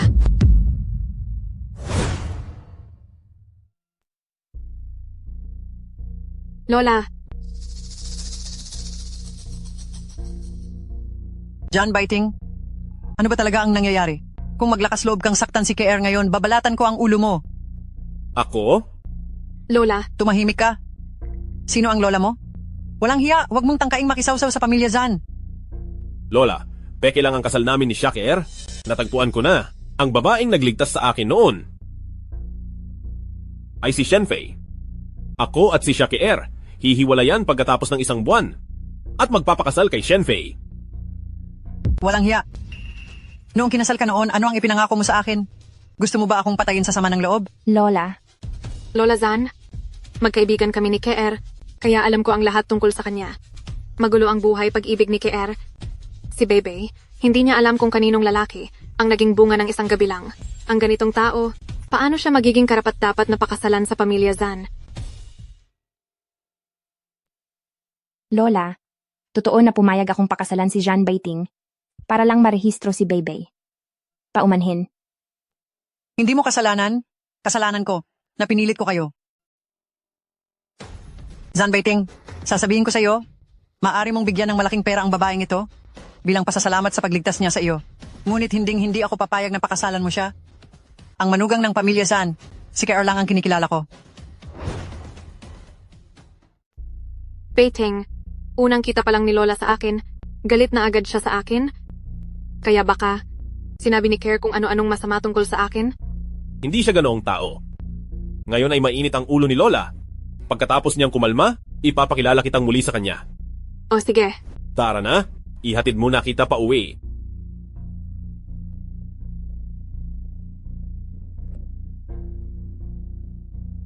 Shaker, dahil sa iyo, hindi ako makakapasok sa pintuan ng pamilya Jan. Kung gayon, wala akong choice kundi alisin ka. Alam niyo ba, may darating na bagong presidente ngayon. Parang siya ang panganay na young madam ng isang mayamang pamilya. Kakabili lang ng kumpanya natin ni President Jan? Baka asawa siya ni President Jan? Baka si Feifei ang bagong presidente. Isang malaking kumpanya, ibinigay lang niya ng ganoon kadali. Mahal na mahal siguro ni President Jan ang kanyang asawa. Nandiyan na ang manager. Tumahimik na kayo. President Shen, ito ang planning department ng kumpanya. Makinig kayong lahat. Simula ngayon, si President Shen ang bagong namamahala sa ating kumpanya. Ang utos ni President Shen, kailangang sundin ng lahat. Feifei, ikaw nga. Manager Son, ang mga empleyado sa departamento mo, lahat ba ay ganito, walang hiya, at nagpapanggap na kakilala? Walang galang. Shaki Air, walang salamin? Wala ka bang ihi? Tingnan mo ang itsura mo. Naglakas loob ka pang magpanggap na kaibigan ni Mr. Shen. Tingnan mo kung paano siya magpanggap na disente. Iyon pala, ganyan siya kasipsip. Talagang walang... Tulad niya, isang hamak na tao, hindi siya karapat-dapat maging alipin ng isang mayamang ginang, gusto pa niyang makisama. Hindi ako. Feifei, ano ang nangyayari? KR, sa kumpanya, kailangan nating maging profesional. Mula ngayon, tawagin mo akong Miss Shen. Minister Son, sa tingin ko kailangan pa ring ayusin ang mga tao sa departamento mo ng maayos. Shaki Air, babalikan kita mamaya. Miss Shen, pakinggan ninyo ang paliwanag ko. Miss Shen, kung hindi nyo gusto si Shaki Air, itatanggal ko siya kaagad. Pero ayokong magkamali ng pagkakaintindi sa akin si Beiting, na bagong upo lang ay nagpapakita na ng kapangyarihan. Ganito na lang, lihim mo siyang ayusin, walang limitasyon ang paraan, gusto kong siya mismo. Ang umalis, naiintindihan mo ba ang ibig kong sabihin? Makakaasa po kayo, Miss Shen. Gagawin ko siyang kusang magbitiw at kusang umalis.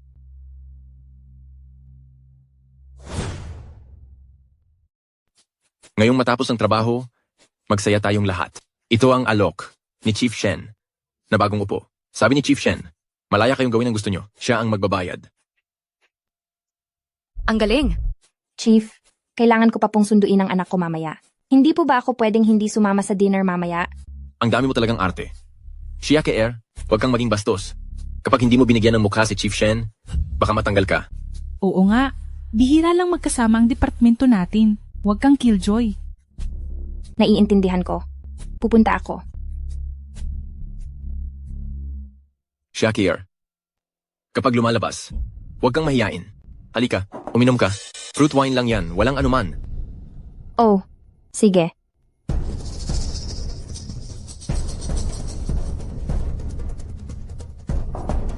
Ngayon, ikaw ang dahilan kaya ako napansin ni Chief Shen. Ano ba? Uminom ka ng parusa. Paumanhin po, Chief. Uminom ka pa ulit.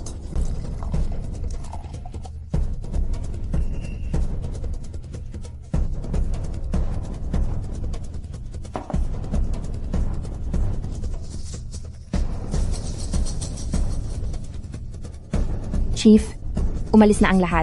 Kailangan ko na ring umuwi. Sobrang lasing ka na. Saan ka pupunta? Bakit hindi? Baka na lang matulog sa akin ngayong gabi. Huwag nang pumunta sa ganyang klaseng magulong lugar para sa kooperasyon sa hinaharap. Opo, boss yan. Summer. Tulungan mo ako. Malit na demonyo. Naglakas loob kang sipain ako. Pumasok ka rito. Sawang-sawa ka na sa buhay para galawin siya. Huwag kang matakot, nandito ako. Ikaw, naglakas loob kang saktan ako. Ako ay isang senior executive ng Brilliant. Imulat mo ang iyong mga mata. Ang nasa harap mo ay si Boss Jan. Boss Jan. Paumanhin. Nalasing lang ako at nabangga kita. Patawarin mo ako. Takpan ang kanyang bibig at kalad ka rin palabas para asikasuhin. Sa mundong ito, ayokong makita pa siya ulit. Opo, Boss Jan.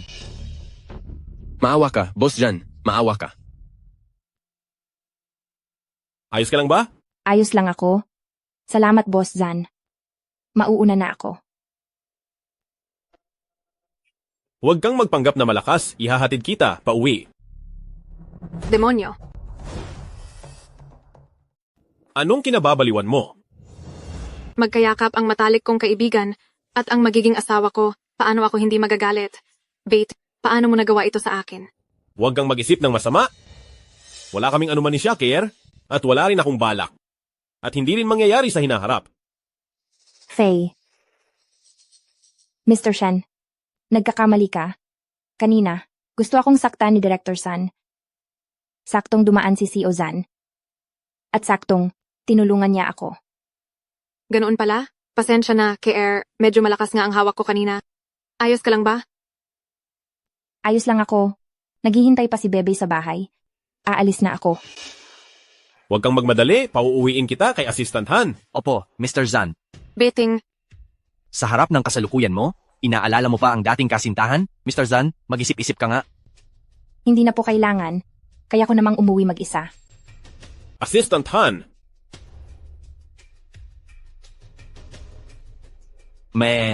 Siya. Pareho lang naman tayo ng dadaanan. Tara na, ihahatid kita.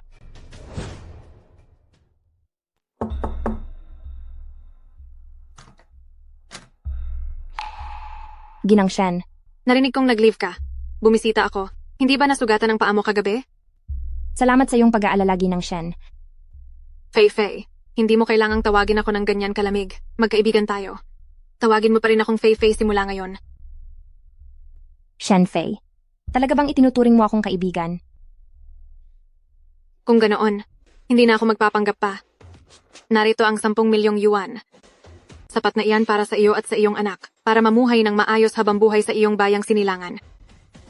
Kung ayaw mong lubos kitang sirain, kunin mo lang ang pera at umalis. Kaya pala ang ating pagkakaibigan ay ganito kadaling masira. Hindi ako aalis. Ang Longchuan ang may pinakamahusay na mapagkukunan ng edukasyon para kay Beibei. Kailangan kong manatili dito. Shakir, matigas ang ulo mo at gusto mong pahirapan. Dahil sa ating koneksyon noon, kaya pinagtiisan kita hanggang ngayon. Pero simula ngayon, hindi na ako magpapahuli.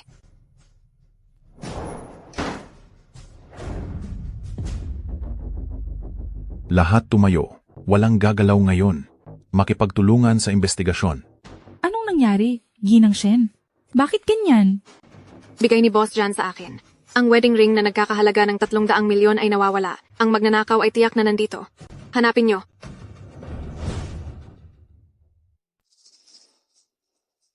Anong ginagawa ninyo? Bakit ang posisyon ko lang ang hinahanap ninyo? Siyempre dahil ikaw lang ang nakakita ng kaya ikaw ang may pinakamalaking hinala. Nahanap na, Madam Shen.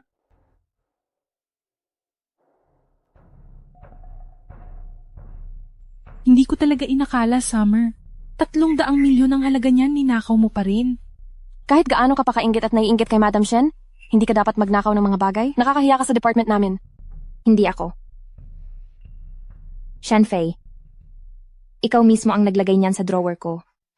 Tapos, pinagbibintangan mo ako, tama? Kalokohan. Ikaw na isang mahirap na maliit na empleyado, anong dahilan para ikaw ay pagbintangan ng asawa ng CEO na si Mr. Zhan? Ngayon na nahuli ka na sa akto, nagsisinungaling ka pa rin? Hindi lang ito ang nawawala sa akin, busisiin ninyo siyang mabuti. Anong ginagawa ninyo? Bitawan ninyo ako. Kung ipopost ko sa internet ang video ng pagnanakaw mo, sabihin mo, makakapag-aral pa ba ang anak mo? Hindi lang hindi na siya makakapag-aral, baka bulihin pa siya pagkatapos. Dahil magnanakaw ang nanay niya, hindi ba? Binura mo na? Summer, sa simula ay gusto kitang palayain, pero ikaw ang humahanap ng gulo. Dalhin niyo siya. Bitawan ninyo ako. Anong ginagawa ninyo? Bitawan mo siya. Baiting. Bakit ka nandito? Hindi ba kaibigan mo si Shaker? Bakit mo siya trinato ng ganito? Pero ninakaw niya ang singsing pangkasal na ibinigay mo sa akin. Wala ba akong karapatang parusahan siya? Zan Baiting. Hindi ako nagnakaw. Hindi ganyan ang pagkatao niya. Siguradong may hindi pagkakaunawaan dito. Baiting, palagi mo siyang pinagtatanggol? Totoo bang nahulog ka na sa kanya? Imposible. Sinabi ko na, ikaw ang asawa ko. Ikaw lang ang mamahalin ko. Shanfei, hindi ko ninakaw ang singsing mo. Hindi ba't gusto mo lang naman akong paalisin sa ginagawa mo ngayon? Sige, aalis na ako.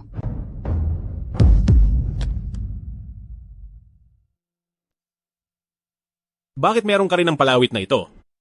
Ano to? Ako ang nagbigay niyan sa kanya. Tumahimik ka? Gusto kong marinig ang paliwanag niya. Pareho silang may peklat sa binti. At pareho rin ang palawit nila.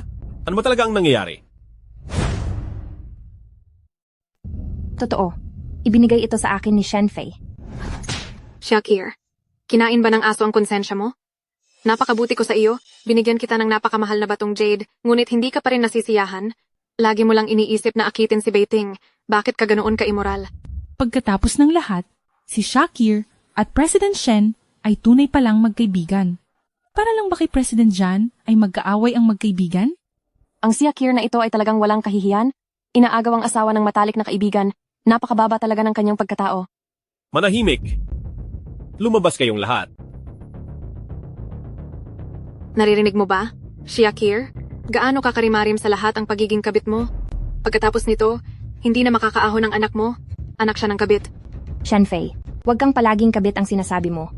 Huwag mong kalimutan, hindi pa kami nagdidiborsyo ni Zan Baiting. Ako pa rin ang nakasulat sa marriage certificate niya. Kung mayroong kabit, ikaw iyon. Tama na. Baiting, narinig mo ang sinabi niya. Pinoprotektahan mo pa rin siya? Shanfei, kung hindi mo kayang panatilihin ang puso ng isang lalaki, huwag mo akong sisihin. Huwag kang mag-alala. Hindi ako tulad mo, nagagamit ng murang paraan para agawin siya sa iyo.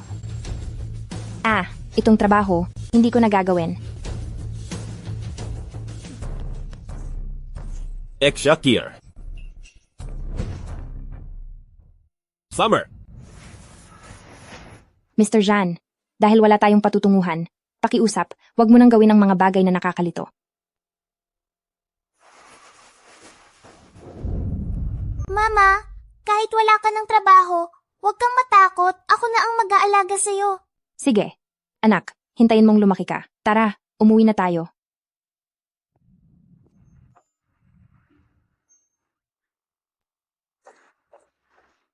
Sino man ang makatalo sa aking chess game, makakakuha ng 100,000. Mama, dito, may pera sa paglalaro ng chess.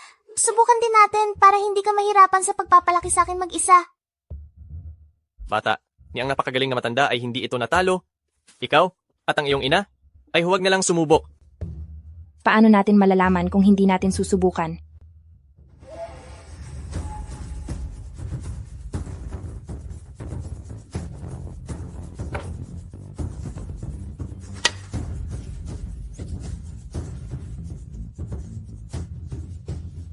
Natalo mo nga talaga. Ang galing ng mama ko.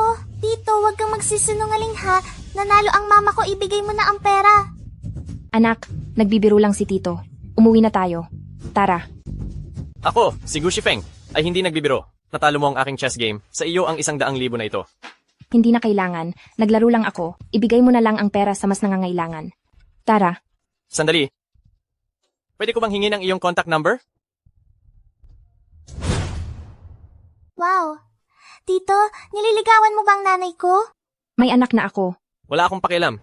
Narinig ko ang sabi ng anak mo kanina. Ikaw lang ang nagpalaki sa kanya. Kaya siguro single ka pa rin ngayon, tama? Hindi tayo bagay, at wala rin akong balak tungkol diyan.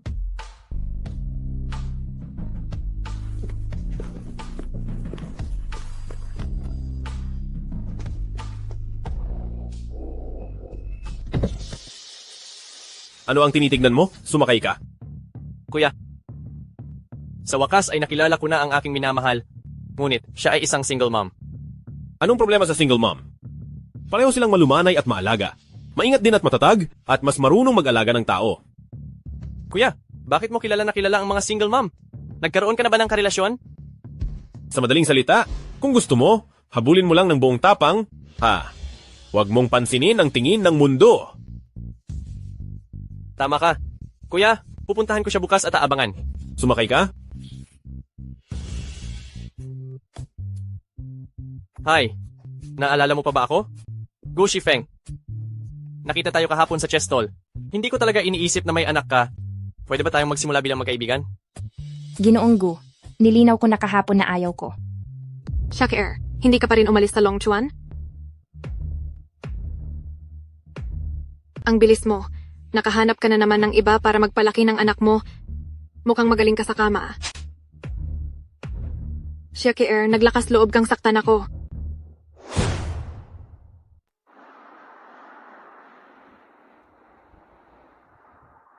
Ang bilis naman. Nakakuha ka na naman ng bagong tatay-tatayan para alagaan ang anak mo? Mukhang magaling ka talaga sa kama Shakir, naglakas loob kang saktan ako? Hindi ka ba nagsipilyo kanina? Ang baho ng hininga mo. Hayop ka. Anong nangyayari? Gusto mong manakit ng tao sa gitna ng araw? Sa suot mo pa lang, mukhang hindi ka naman ordinaryong tao. Mag-ingat ka at baka i-record kita at i-post online para masira ka sa publiko. Shakir, hintayin mo ako. Kung hindi ka pa rin aalis kay Longchuan, papatayin kita sa ayaw at sa gusto mo.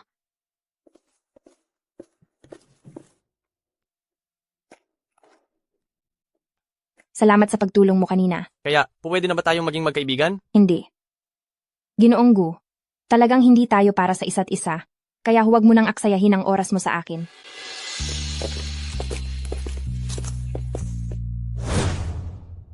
Di pwede na tayong maging magkaibigan? Hindi pwede. Ginoong Gu, talagang hindi tayo bagay.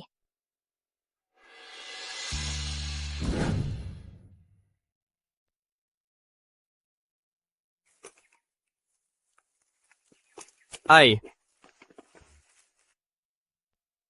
Ikaw na naman, baka araw-araw mo akong inaabangan dito. bakit naman abangan? Halata namang meant to be tayo. Ginoong Gu, nagpapasalamat ako sa pagtulong mo kahapon, pero wala talagang pag-asa sa atin. Ganito, sabi mo rin tinulungan kita kahapon. Ganito, tulungan mo ako sa isang bagay para hindi na kita guluhin. Anong bagay? Magpanggap kang nobya ko. Samahan mo ako sa family reunion. Sige.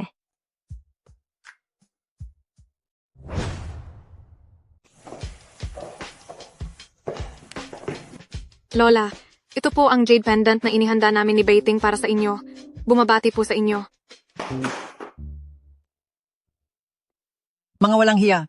Sa family gathering, hindi dinala ang totoong pinakasalan na asawa. Itong kabit pa ang dinala. Gusto mo ba talagang ikamatay ng lola mo? Bakit naman ganyan kagalit si Lola? Huwag na po kayong magalit, Lola. Sa wakas, dinala ko na ang girlfriend ko ngayon para naman mapasaya ko kayo. Pasok, Kier.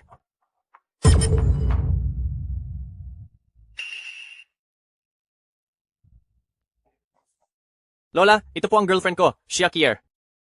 Ang girlfriend mo? Ito ang asawa ng pinsan mo. Kayo bang dalawang magkapatid? Gusto niyo ba talagang ikamatay ko? Paano nangyari? Si pinsan at si Kier? Baiting, sinabi ko na sa iyo noon na si Kier ay malandi. Ilang araw pa lang, nilandi na agad ang pinsan mo. Tumahimik ka. Kayo, hindi ako pumapayag. At kayo rin, hindi rin ako pumapayag. Lahat kayo maghiwalay.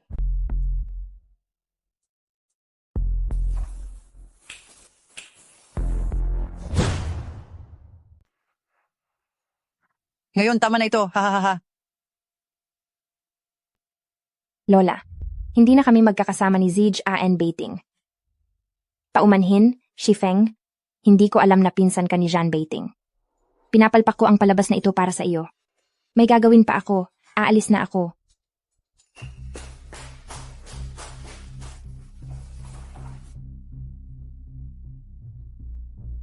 Kier? Bakit kayo magkasama ni Shifeng? Anong pakialam mo? Ang halik sa leeg mo ay galing sa kanya? Nakipagtalik na kayo? Siya, Kier. Ganyan ka na ba kadesperada? Ganyan ka na ba kawalang kahihiyan? Zan Baiting, kahit nakipagtalik ako sa kanya. Ano ngayon? Bakit ka nagagalit? Bakit mo ako kinukwestiyon? Dahil mahal kita.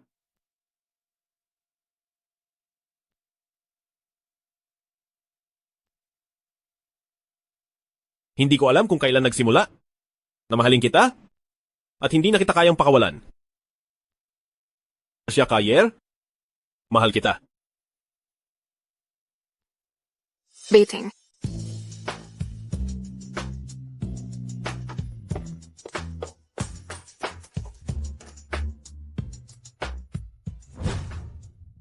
Ma, hindi ba talaga kayo magsasama ni Papa? Anak ko, Ayos lang, Mama, kung pinasakit ni Papa ang loob mo. Hindi ko na rin siya gugustuhin. tara na. Shakir, habang buhay ka, hindi ako papakasalan ni Zan Baitang. Mamatay ka na kasama ng anak mo.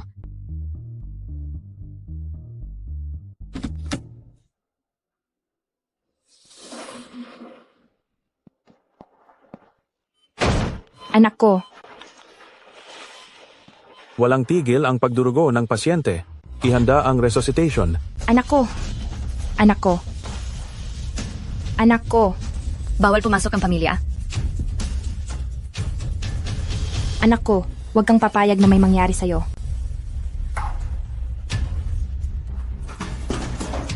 Nabalitaan kong naaksidente ka at si Beybey. Anong nangyari? May gustong pumatay sa amin. Binangga niya kami ni Bebe gamit ang kotse. Masyado siyang mabilis kaya hindi ko siya nakita ng malinaw. Imbestigahan ninyo? Kahit anong mangyari, hanapin ninyo siya. Ipapakita ko sa kanya ang babayaran niya. Opo.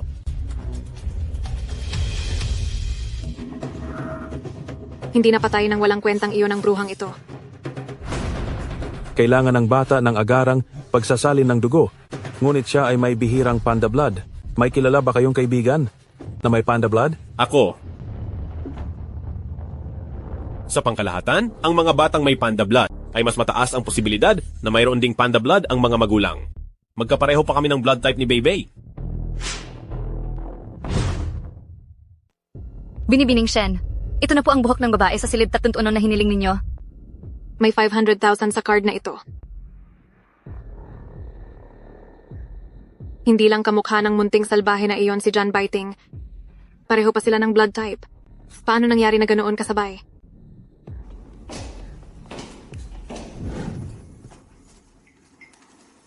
Lumabas na ang resulta. Binibining Shen, ang 2 hibla ng buhok na ibinigay niyo sa akin, kumpirmadong magkadugo. Hindi ito pwedeng malaman ni Zan Baiting. Pero hindi nila alam na sila ang mga magulang ng bata. Paano siya nabuntis noon? Umanap ka ng paraan para mahanap ang ex-boyfriend ni Shakir.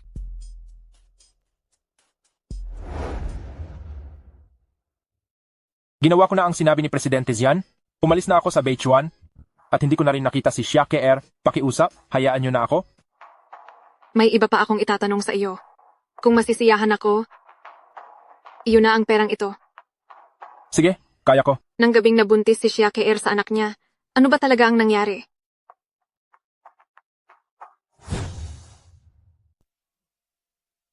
Nang araw na iyon, balak ko siyang hanapin para ibenta sa isang amo.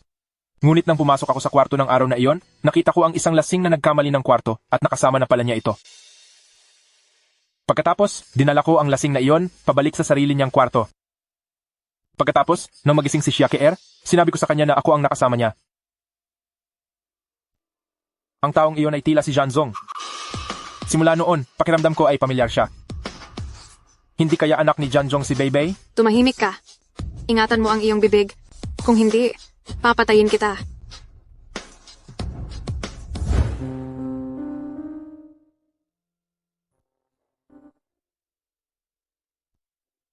Bakit ganoon katindi ang pagkakataon?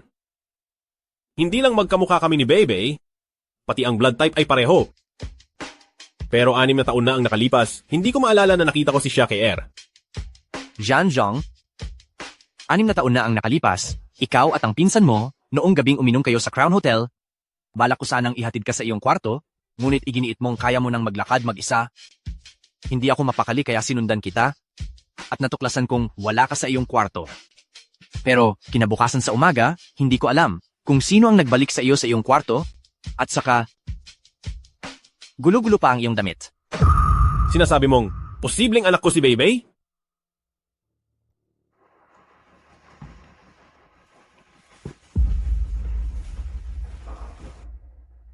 Anim na taon na ang nakalipas, nasa Crown Hotel ka rin ba? Anak ko ba talaga si Beibei?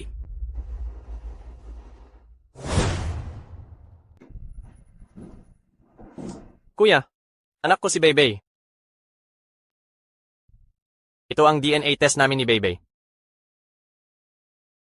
6 na taon na ang nakalipas noong gabing iyon, pagkatapos naming malasing. Hindi ko sinasadyang napagkamalan ng kwarto ni Kier.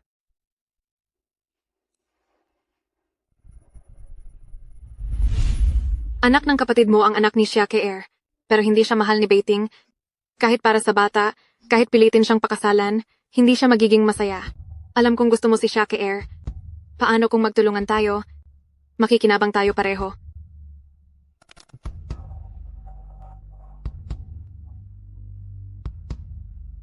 Sige, Ikaw nga iyon noong gabing iyon. paumanhin, Kier. Akala ko isang panaginip lang ang gabing iyon. Pero nang makita kita, parang pamilyar ka sa akin. Kaya palihim akong nagpa-DNA test. Hindi ko inaasahang anak ko talaga si Beibei. Kier, simula ngayon tayong tatlo. Hindi na tayo maghihiwalay, hindi ba?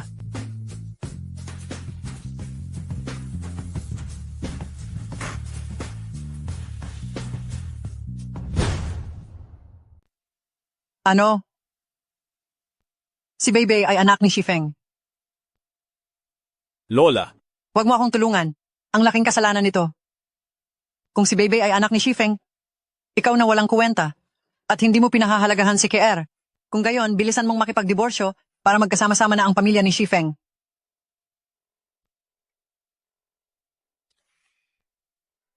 Totoo bang ikaw ang tunay kong tatay? Pero bakit hindi tayo magkamukha?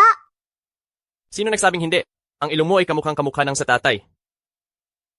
Talaga? Mama, Beibei, ipinapakita ng DNA test na siya nga ang tatay mo. kahit hindi ka kasing gwapo ni Tatay Beiting, pero dahil tunay kitang anak, tanggap ko na lang.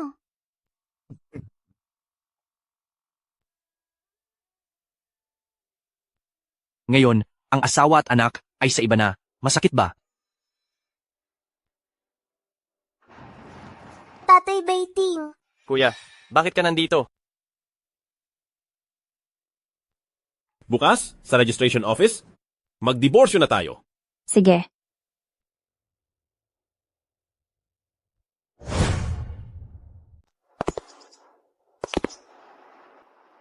Tapos na ang paghihiwalay natin.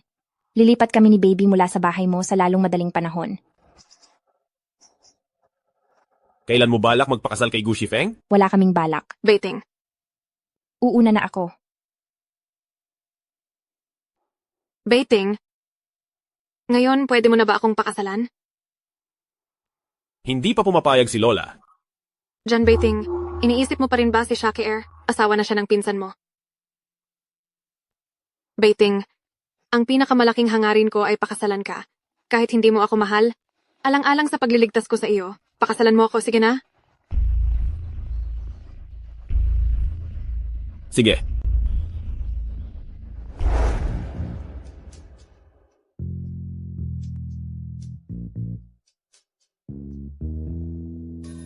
Binabati namin si CEO Zan at Miss Shen sa kanilang engagement. Ang perpektong pares. Bagay na bagay. Pagbati. Pagbati. Salamat. Pagbati. Ay, bakit wala si Old Madam Zan? Balita ko, hindi masyadong gusto ni Old Madam Zan ang apo niyang ito, kaya hindi siya dumalo sa seremonya ng kasal. Hay, kung wala ang lola, ang engagement party na ito ay puro palabas lang, walang kwenta. Punyeta ka matandang hukluban. Papatayin kita sa huli.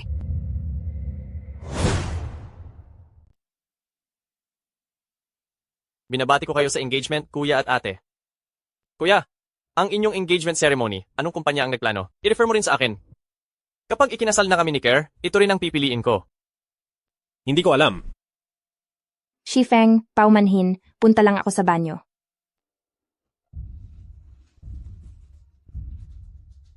Shaker, ang engagement ceremony na ito, 100 milyon ang ginastos ni Beiting para lang ipaalam sa lahat kung gaano niya ako kamahal. Shaker, anong pinagkukunwari mo? Si John Beiting ay akin pa rin sa huli? Malapit na akong magpakasal sa pamilya John. Ang isang tao, kung ano ang mas kulang sa kanya, iyon ang mas ipinagyayabang niya. Hanggat hindi ka tinatanggap ni Lola Jan, hindi ka makakapasok sa pamilya Zan. Hayop ka! Talaga namang wala kang hiya. Nakita na ang ama ng anak mong hamak. Gusto mo pa ring akitin si Beiting? Shenfei, sasabihin ko sa'yo, hindi mo kayang panatilihin ang puso ni Jean Beiting. Kulang ka sa kakayahan, huwag mo akong sisihin. Isa pa, hindi ako katulad mo na makasarili at tuso. Hindi ako interesado sa asawa ng ibang tao.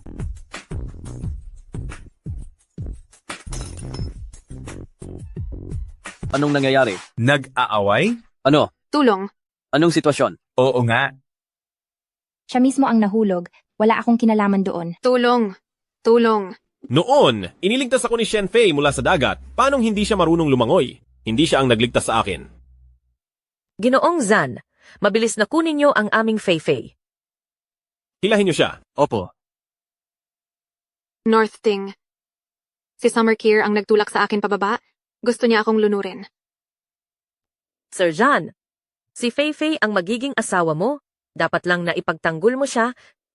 Bilisan mo at paalisin ang babaeng ito sa Long Chuan. Kuya, hindi naman siguro sinasadya ni Kier. Shenfei, ikaw ang gusto kong itulak, pero ikaw ang nahulog. Hindi ba sabi mo marunong kang lumangoy? Beiting.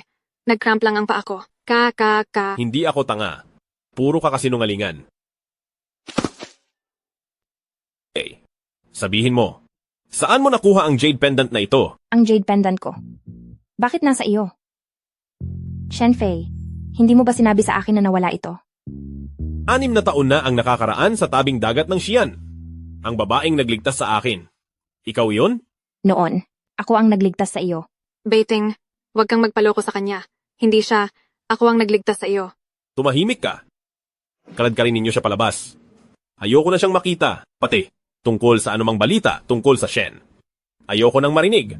Opo. Ito ay magiging isang pandaigdigang pagbabawal sa pamilya Shen. Presidente Zan, ang masamang babaeng ito ay nag-iisang kumilos. Dinaya ka. Wala akong kaalam-alam sa bagay na ito.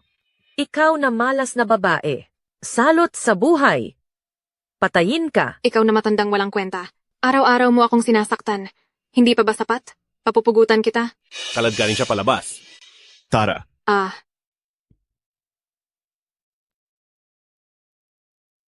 Nandito ka pala sa tabi ko sa lahat ng oras. Kier. Napakataas ng paghihintay natin. Ayoko na mawala ka pa. Pwede mo ba akong pakasalan?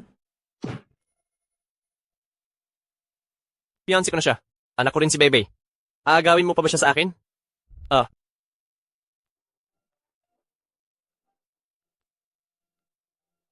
Hello? Mama ni Bebe. May nangyari kay Bebe. Doktor, kumusta na si Bebe? Anong klaseng mga magulang kayo? Nagpasalin pa kayo sa bata ng dugo mula sa mismong kamag-anak kaya nagkaroon siya ng matinding rejection ng katawan.